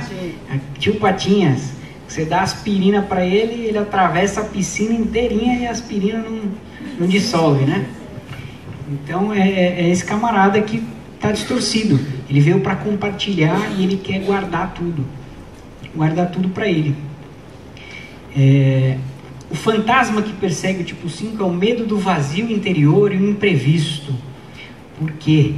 Ele é o senhor dos cálculos, ele quer planejar tudo, ele é avesso a correr riscos, ele quer ter tudo planejado. E quando alguma coisa sai do planejamento, ele se perde, né? Ele é o vampiro que se alimenta da ignorância do outro. É aquele professor super inteligente que começa a falar grego, latim na aula, ele está pouco se lixando se metade ou mais da metade da sala fala aquele idioma, e ele começa a falar difícil, ele dá a informação faltando, né? E deixa todo mundo se virar. É aquela pessoa que fica medindo todas as informações. Será que eu informo isso? Será que eu não informo? Será que eu repasso aquilo para aquela pessoa ou repasso só para outra? É aquela pessoa que pode também se transformar num ser monossilábico, porque ele vira avarento de palavras também, ele mede as palavras. Então aquela pessoa que você liga lá, aí ele, sim, no telefone, tá bom, já entendi. Aí, quando você começa a falar muito, ele pega e bate o telefone assim, delicadamente, né? E só falta fazer assim, ó, para cair as palavrinhas assim no ouvido. E eles se tornam seres que ficam medindo muito, né? Não gostam muito do convívio social, se afastam, se isolam, né? E prefere livro, computador, ciência, bicho, do que estar no meio das pessoas e no convívio social. É o famoso ego cabeção, né? Ele só fica aqui, ó, cabeção gigante, e aqui, ó, bracinho, ele não quer nem estender o braço porque gasta muita energia, então ele fica só aqui, ó. Ele é viciado em acetilcolina e ele depende da ignorância do outro, porque deixando o outro ignorante, ele é necessário, ele se sente mais importante, né? Ele se faz necessário na vida dos outros. Então ele dá tudo com conta-gotas e realiza muito menos do que veio para realizar. Ele se acha um extraterrestre aqui na Terra. Ele acha que a nave estava passando e aí ele caiu sem querer aqui e fala, meu Deus, o que é que eu estou fazendo no meio desses idiotas, né? Esse povo burro, atrasado, né? E assim eles vão viver na sua vida. Olha lá. Tipo 6. O tipo 5 veio e trouxe a consciência das coisas, a sabedoria de que você é, deixou todo mundo sabendo, né? Só que estava tudo ainda muito frio, né? Um materializou, dois distribuiu, o 4 trouxe aquela beleza, mas também só deixou ali tudo muito leite. E aí faltava movimento nessa vida, gente. Precisava de movimento, de dança, de alegria. A alegria é um aspecto dele, mas o mais forte dos 6 mesmo é o movimento. Então ele veio para... É Yansan chegando na Terra. E aí chegou o ponto 6, que é a fé e a confiança. Fé, o nome dele é fé. A essência que ele vem imprimir no mundo é a fé, a confiança. Vem mostrar para todo mundo que é importante ter fé. Fé na vida, fé em Deus, fé em tudo, fé no que virá, fé em absolutamente tudo. Fé é uma coisa que você coloca o pé e não sabe o que vai acontecer, mas você acredita que algo vai acontecer de bom. Além dele ser a própria fé, ele veio injetar no outro de que é possível confiar nas pessoas, confiar nas coisas. Ele é a própria confiança. E ele então veio alicerçar, né, as pessoas nos momentos de dúvida, né, trazer a fé. Ele é a coragem para enfrentar os desafios mesmo com medo. Ele vai, né? Então ele vem dizer, olha, existe medo, não é para se esquivar. A coragem não é a ausência do medo, é simplesmente reconhecer o medo e saber que ele existe, mas eu vou, porque eu tenho coragem. Então ele vem falar, vai, é possível. O medo ele só tem que estar atrás de você, ele não tem que estar na sua frente te impedindo. Coragem, vai, conquista. Ele veio questionar, é o questionador do Enneagrama, veio o perguntador. Aliás, eu estou assistindo o livro dos Espíritos e falei, Allan Kardec deve ser um 6, porque ele pergunta para aqueles Espíritos, pergunta mais de 500 perguntas, é o perguntador. E você? Aquelas criancinhas falam, mãe, por que o céu é azul? Ah, é azul? Mas por que a nuvem é branca? E nenhuma pergunta vai dando outra, e ele faz uma pergunta para você, você gosta de mim? Ele é assim, acelerado, sabe? Totalmente adrenalina. Ele é o mais viciado em adrenalina. Ele pulsa adrenalina nele. Ele fala, você gosta de mim? Aí você fala, gosto. Você gosta mesmo? Ele duvida da sua resposta. Ele acha que não fez a pergunta direito, faz de novo. Mas você gosta como? Aí você responde, você fala, mas gosta mesmo? Será? Então, o tipo 6 é esse que é apaixonado por perguntar, né? E ele é um ser espiritual. Na árvore da vida, ele é Tiferet, ele é o próprio Cristo. Ele veio para trazer a fé no mundo. Ele é um ser naturalmente espiritual, que desde criança já busca a espiritualidade. Ele é revolucionário, missionário, né? Ele é um missionário de Deus para lutar revolução, né? Che Guevara da vida. Aí, quando ele se enraiza, toda essa coragem, essa fé vira medo. E medo é paixão pelo questionamento, que gera dúvida e que traz sofrimento, que é uma coisa mental. Sofrimento é uma coisa mental. E aí, ele é um vampiro que se alimenta do sofrimento do outro e procura quem está sofrendo para socorrer, se auto-vampirizando, né, por meio da negação.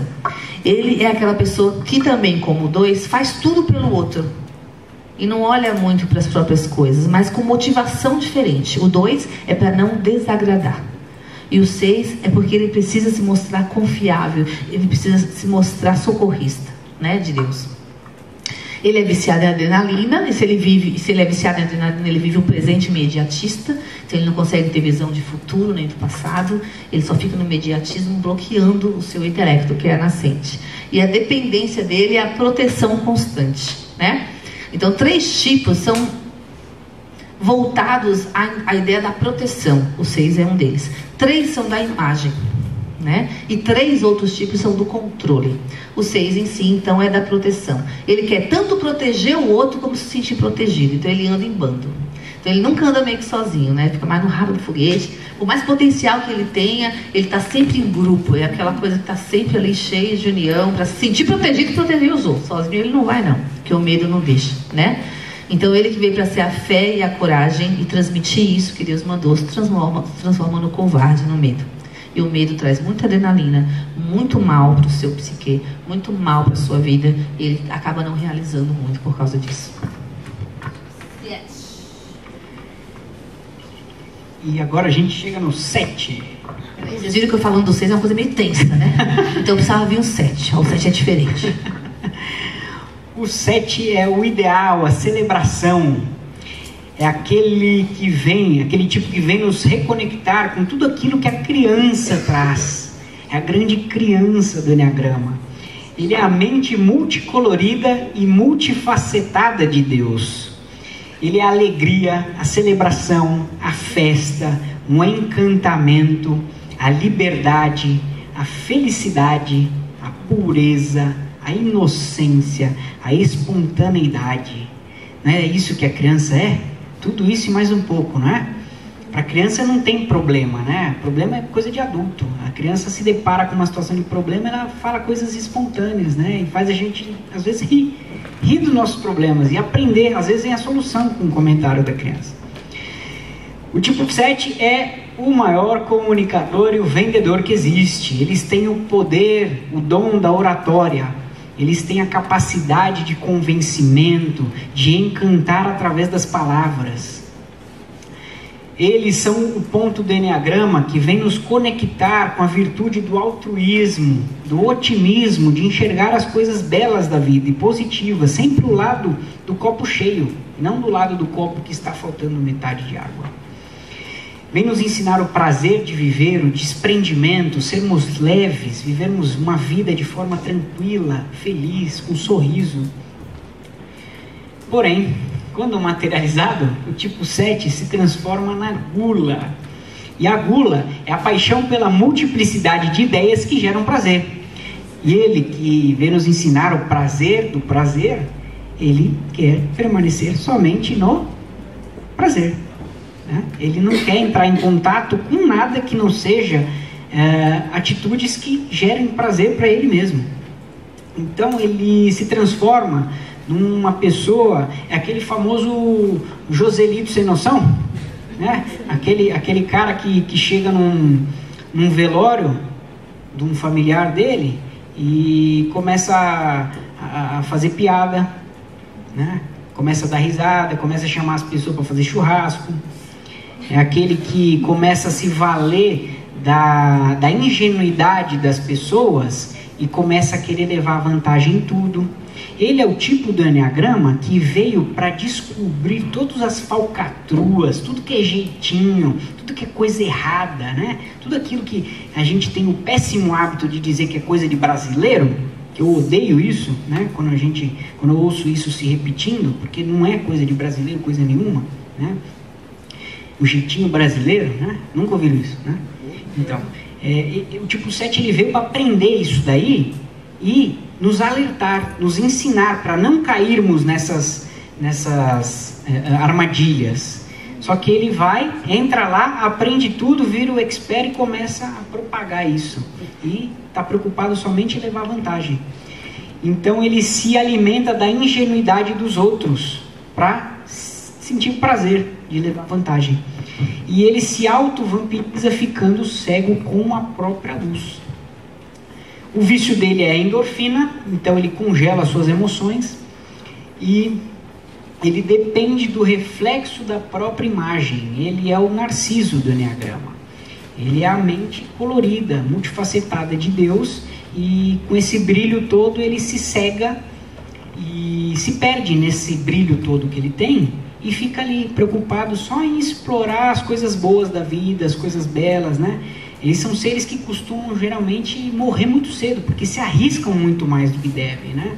Pessoas que gostam de esportes radicais, que fazem essas loucuras, esses vídeos que a gente vê aí, o cara pula de uma pedra gigante e cai na água lá, e aí numa dessa ele mergulha de cabeça e não sabe que tinha uma pedra ali, morre, ou vai saltar de paraquedas, não confere o equipamento antes, e quando chega lá o negócio não abre, morre, entendeu? E assim eles passam a vida se arriscando muito mais do que devem, fazendo muitas loucuras, porque querem provar de tudo, né? Para que eu vou beijar só uma boca se eu posso beijar todas? Né? É assim que é a mente do 7. Só pegando o gancho e falando isso que ele falou do Brasil, vocês vão ver durante o curso que, como o mundo do tipo ele é completo, então existem os países, os conscientes coletivos, né, daquela tipologia. E sim, o Brasil, assim como a cidade em si do Rio de Janeiro, são os conscientes coletivos 7. Então, em cada um de nós tem um pouquinho dessa porção a mais, como é para a Suíça no 5, como é... Né? Cada país tem o seu consciente coletivo dos tipos também. Então, por mais que você tenha a sua individualidade, você acaba vibrando nessa consciência do país que você vive. E aí agora chegou o tipo 8, que veio para imprimir como essência o poder, a verdade. E é tão comum a gente deturpar essa palavra poder, porque quando a gente fala poder, a gente já pensa logo no poder sobre o outro. É normal, né? Mas o poder não é isso. O poder é o poder ser. Né? É o poder de si. Ele é o guerreiro de Deus. Ele é a força, a ousadia, a conquista. São aquelas pessoas que desbravam todas as matas, todas as coisas para conseguir o que querem, que 1000 vezes caem, 1000 vezes se levantam, porque eles têm a força com eles, né?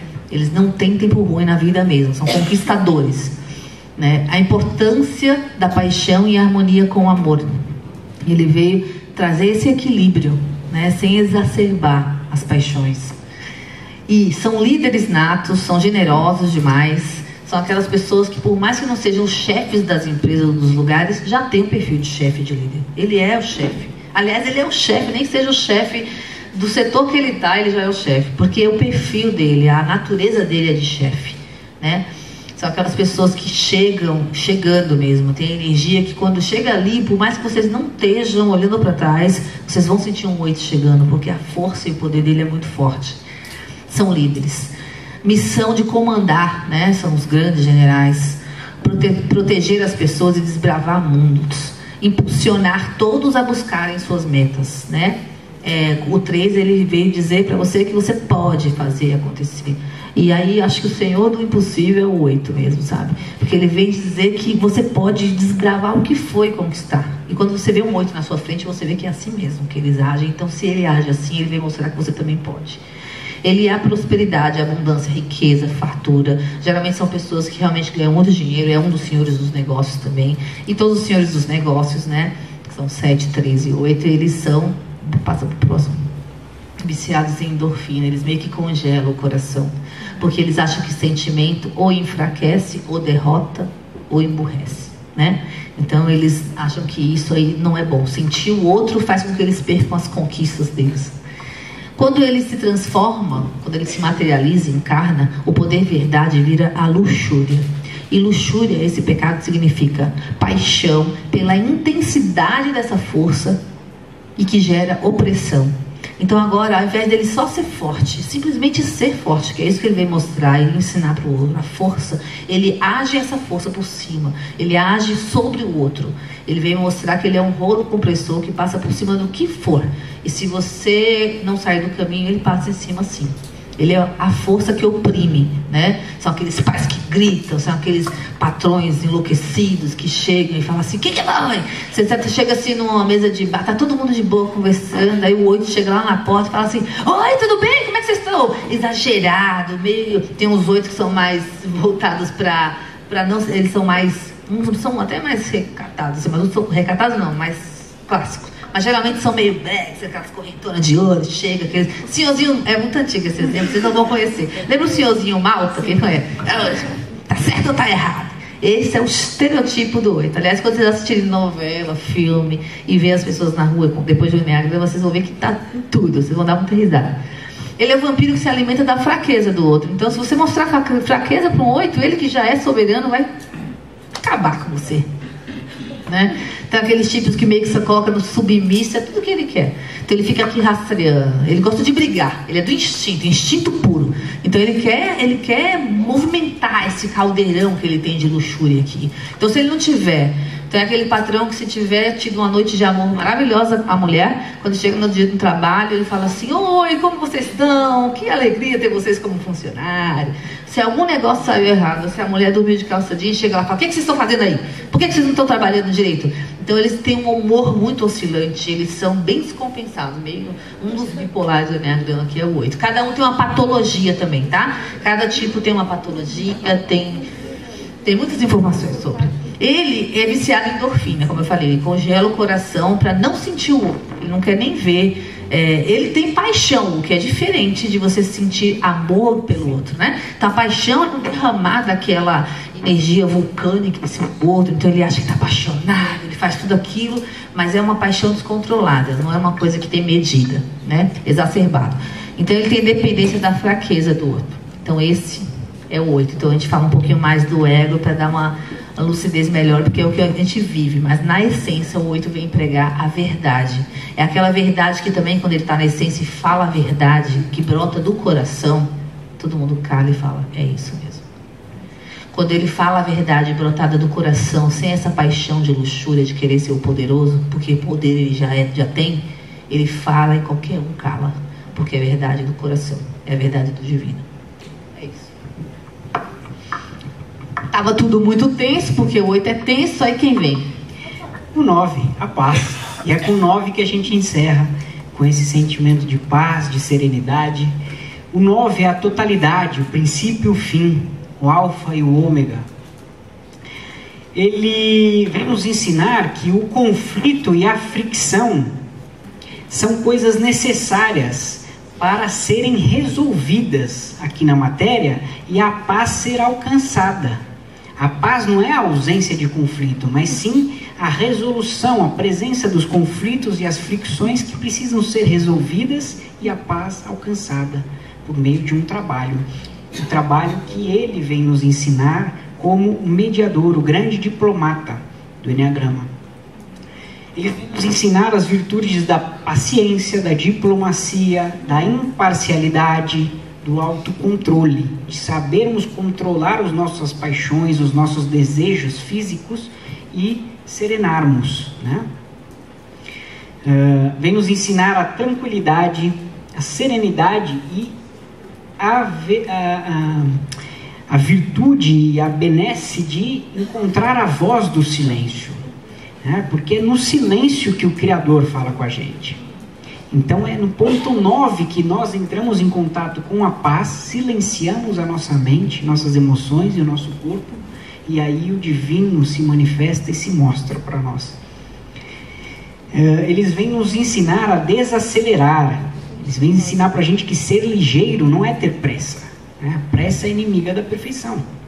Então, é algo que todos nós precisamos hoje em dia, né? Nesse mundo que está tudo acelerado, é muita informação, é muita meta, muito, tudo rápido, e a gente acaba esquecendo de passar por esse movimento de desacelerar, de descansar, de relaxar, de serenar. E ele vem nos ensinar também como ouvir ativamente, né? Porque ouvir não é simplesmente algo passivo, que eu fico aqui parado e você vai falando e eu estou parado, somente recebendo. Eu recebo as informações, mas eu preciso estar atento. E para estar atento eu preciso de presença, estar presente naquilo que está sendo dito, ouvindo, sentindo você, me conectando com o que está sendo passado. Isso é algo ativo. Que é o que gera empatia, né? É o que gera empatia. Porém, a paz, quando confundida e materializada, se transforma na preguiça. Quer falar sobre preguiça? Sou a que menos posso, mas... Na verdade, então ele vem e se transforma na paixão, que é a alienação de si mesmo. Então ele que vem para ser a paz, ele se torna a pasmaceira. Tá no bicho preguiça mesmo? Consciente coletivo de preguiça, que todo mundo fica zoando com o meu estado, qual que é? É o baiano, né? Aquele sim que só quer a rede, um coco, né? Tem uma vassoura aqui passando, ele só pular a vassoura, pula 1000 vezes, mas não pega, porque alguém vai pegar, né? E aí ele é da Bahia. Vou contar uma piada agora, rapidinho, hein? Uma vez eu fui pra Bahia, eu pedi um suco de laranja, eu falei, eu queria um suco de laranja sem açúcar. E aí, aquele suco demorou. Quando chegou, eu dei a primeira bicada, tava um mel puro, era açúcar pra todo lado. Falei, ô moça, acho que você errou aqui, eu pedi sem açúcar. Ela falou, se aveste não, meu nego. Se aquieta aí um pouco que esse açúcar baixa. Essa é a paz, ou preguiça, né? Tipo, não se aveste não é paz. Esperar a açúcar baixar porque errou já é preguiça de fazer outro suco, né? Aí, o vampiro, ele se alimenta da energia do movimento alheio. Como é que é isso? Eu tô com sede. E o 9, ele é uma pessoa também que vive mais do sonho. Ele não quer ter movimento, ele bloqueia o instinto. Na verdade, ele é a própria nascente do instinto, mas ele bloqueia isso aqui, Ele só usa para o que interessa. E aí, ele se alimenta da energia do movimento. Eu tô com sede, ele fala, ai, que sede, que vontade de tomar água. Aí tá ali o bebedouro, ele fica, água, vem água. Por favor, vem água. Aí ele, às vezes, até vem, sonha que a água tá vindo, sonha que o copo tá chegando na boca, sente a água, mas a água não vê ainda. De repente, passa alguém e fala, pega um pouco de água aí pra mim, por favor, porque a pessoa passou perto, sabe? Então ele vai e se alimenta então dessa energia do outro, do fazer do outro, para poder ficar na preguiça, né? Mas ele é viciado em acetilcolina, então bloqueia o instinto e tem dependência do movimento ali. Mas o que é pior em relação ao 9 é o que ele faz com o que ele veio para fazer, que é a paz. A paz, como ele falou, é uma coisa ativa, né, Bruno? Que veio para, de forma empática, ouvir o que o outro tem a dizer e com aquela empatia sentir o outro, ser imparcial, mas poder sentir o outro. E aí o que ele faz? Ele começa por preguiça a gerar conflito. Então vocês duas são amigas, aí você me conta uma história, sei lá, como é seu nome? E você? Cristina fala, Rafaela fez isso comigo, eu não gostei, não sei o que, aí o 9 tá aqui ouvindo. Fala, é mesmo? Rafaela fez isso? Que estranho, Rafaela é tão legal, é tão sua amiga, né? Acho que ela tá de TPM. Ligue não. Aí ela vai ouvir Rafaela e fala, ela fez isso. Aí ela conta toda a versão dela. Foi assim? Foi que ela fez com você? Ligue não, ela deve estar de TPM, ela é tão legal, vocês são amigas. O que ele fez? Nada, só gerou conflito. Porque ao invés de chegar lá e ser a paz que realmente vai unir as duas pessoas para se entenderem, ele ficou ali, ouvindo uma, ouvindo a outra, em cima do muro. E em cima do muro ele fica vivendo a vida dele inteira. Tanto para os próprios projetos pessoais, quanto para as ações de conflitar. E esse conflito, Gandhi falava, a paz é uma fricção constante. Para gerar a paz tem que ter movimento. O cara andou pra caramba, foi? Então, para gerar uma paz no lugar, você precisa de movimento. E quando você se confunde com preguiça, você está no ego. E aí, finalizando o 9, né, Bruno? É dessa forma, como diz Saloni, abestalhada, que todos nós vivemos até acordar para a nossa essência. vivendo no ego, vivendo com manias egóicas que nem nós suportamos mais, com historinhas que nem os outros acreditam mais, ou que mesmo que a gente faça acreditar, saibamos nós que estamos contra as leis de Deus e do universo, nós continuamos a viver errado, pagando o preço de viver no ego, ou por não buscar a si mesmo e saber quem é a nossa essência, ou por estar perdido. Mas quem está perdido tem que se buscar. Então essa é uma ferramenta muito rica nesse sentido. Então, para a gente não desrespeitar aqui o horário, então, bem em cima aqui, rapidamente, o que a gente vai aprender? A gente vai fazer uma vivência de Enneagrama aqui no Cura-te em junho, né? Então, acho que até junho a gente deve repetir, se houver espaço na agenda, a gente deve repetir uma palestra para divulgação novamente, para outras pessoas que vocês queiram convidar para entrar em contato com essa sabedoria e participar do curso em junho. Nós vamos aprender as 9 tipologias de personalidade. Todas essas 9 que a gente viu, a gente vai falar de 2 a 3 horas sobre cada uma delas. Vocês vão poder ter a oportunidade de se identificar com a sua essência. Uma coisa importante sobre isso é que vamos falar 1 hora, 2 de cada tipo. Ai, que cansativo. Não. É um curso de mais de 38 horas que você não vê a hora de chegar ao dia seguinte. Porque não é assim só narrativa e assim, é em roda, onde a gente está narrando, e não só narrando, a gente está gesticulando, tentando imitar cada tipo, para que você tenha ferramenta suficiente para se reconhecer. O jeito de falar, de agir, de respirar, e aí vai fazendo todos os links possíveis para que você tenha realmente base de vestir a sua roupa certa. Então é dinâmico, é meio teatral, então não cansa, tá? E o melhor de tudo, que é com a interação dos participantes, porque nada melhor do que ouvir o especialista na essência falar sobre ele mesmo, né? Aqui a gente pode falar bem das nossas essências, que são diferentes. Mas o especialista é quem retrata, quem traz a sua experiência, né? Obviamente, se ele quiser se abrir e trazer as suas questões, que inclusive no segundo módulo a gente se aprofunda numa terapêutica, funciona como uma terapia em grupo, né? Então é muito bacana. A gente vai aprender as 9 essências e os seus dons e os 9 mecanismos egóicos. Como é que esse ego está driblando a gente? Como é que ele fica brincando com a nossa essência e fazendo com que a gente não revele ela para o mundo? Existe um mecanismo que isso trabalha dentro da gente. A gente vai aprender a identificar isso. Vamos aprender os bloqueios de cada um dos tipos, né? Qual o centro bloqueado que eu tenho e como eu faço para desbloquear isso. Vou aprender os meus caminhos de crescimento e desenvolvimento, não só os meus, mas de todas as tipologias. Qual que é o meu ponto de apoio, qual que é o meu portal de crescimento, onde é que eu revelo minha luz e minha essência divina. E como eu utilizo esse mapa, essa ferramenta do Enneagrama para o meu autoconhecimento e para a minha evolução espiritual, com práticas, com técnicas de coaching, para que a gente aplique isso no dia a dia, né? Técnicas para desbloquear esses centros. Existe técnica para isso e a gente vai passar. O que eu verifico do Enneagrama diante de outras ferramentas, que todas são benéficas, nada é invalidado, é que quando você faz algum curso, geralmente você não quer trabalhar sobre si ou não tem tempo, você engaveta aquela situação ali, né? Engaveta e de repente pega a apostila de vez em quando, vai lá e confere. O Enneagrama você não tem como engavetar. Você pode colocar na gaveta a apostila que vocês vão receber, mas ela começa a agir, como eu disse a vocês, na sua veia. Então não tem como você ter o próximo passo sem ter a lembrança do que você está fazendo de certo ou errado para a sua busca de interior, né? Então esse curso, né, vai acontecer aqui no Cura-te. Nós vamos agradecer aqui agora a Saloni. A Saloni é minha mãe, mas antes disso ela é uma mulher de grande sabedoria mesmo, que além do Enneagrama carrega outras ferramentas. E ela já difunde o Enneagrama há 18 anos no Brasil. Ela foi uma das fundadoras do IEA, que é o Instituto de Enneagrama do Brasil. E ela já deu curso aqui no Cura-te, foi incrível, mais de uma vez. E ela nos formou, né? E ela abriu essa possibilidade de formação pra gente dar esse curso aqui, dentre outros. Então a gente está muito feliz com essa oportunidade da casa, para esse curso que vai acontecer agora não, em junho. Saloni, todos convidados. É a bruxa véia. Bruxa significa mulher sábia. A gente que acha que bruxa é uma véia feia, né? Com a verruga no nariz, não. Bruxa é uma mulher sábia. Então ela nos iniciou nesse caminho e hoje a gente tem a honra, o privilégio de poder dar o primeiro passo aqui nessa casa linda de amor e de luz para todos vocês. Essas são as datas.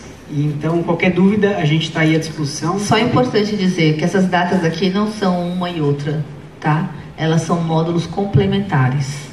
É necessário todo esse tempo mesmo. Então, não se separa um módulo do outro. Quando você faz o curso, são esses 4 dias do básico. Depois tem outros avançados que você pode fazer ou não, que é afetividade, subtipo, sexualidade, enneagrama para criança, para os pais, professores. Aí existe uma gama de coisas. Mas para esse básico de se autoconhecer, são essas datas, esses 2 módulos. No primeiro, você se reconhece, e aí fica caindo aquele tanto de ficha por uma semana. Na próxima semana que a gente se encontra, a gente vê o que fazer com isso. Por isso que aqui se abre a caixa de Pandora, aqui se organiza as coisas. Então não tem como separar, tá? Então quem fizer tem que fazer os 4 dias. Isso aí. Valor. É isso. Valor. Vai ser divulgado por acaso os Sabe valores. por que a gente não vai falar de valor? Porque tem um valor meio que de valor qualquer do curso, mas para os membros da casa, principalmente para vocês do curso, vai ser 50%. Então isso vai ser definido. E aí vocês vão fazer igual a gente tem a chance de fazer Teta Healing e outros cursos por metade do preço, sei lá, e vai acontecer com vocês também, tá? E... É isso. Alguma dúvida? Ó, a gente tem uns minutos. Alguém quer falar alguma coisa, tem alguma dúvida, quer perguntar alguma coisa? Gratidão. Obrigado. Peraí, vamos antes de sair nos harmonizar mais um pouquinho antes de fazer, como a gente faz? Desculpa que não deu tempo da gente abrir para dúvidas, mas é que é muita informação. Essa palestra é uma palestra de 2, 3 horas, a gente tinha 1h30 para falar. Então... Eu e a Ju, a gente se coloca à disposição para esclarecer qualquer dúvida. Gratidão por ouvir, que faça sentido para vocês quando tiver que fazer, que façam esse curso ou com a gente ou com a Salona. Qualquer diagramista que vocês tenham visto, queiram fazer, não importa. O importante é acessar esse conhecimento, tá bom?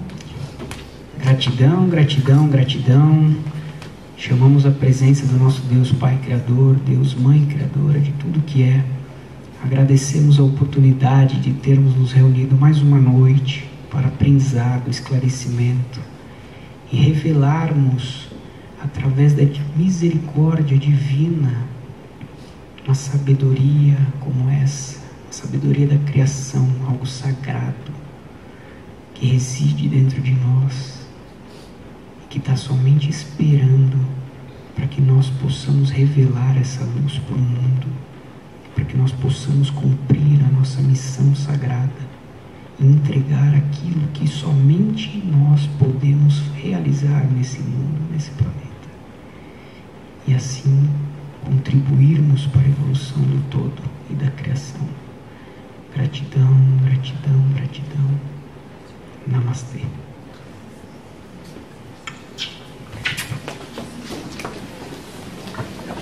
Pode bater palma.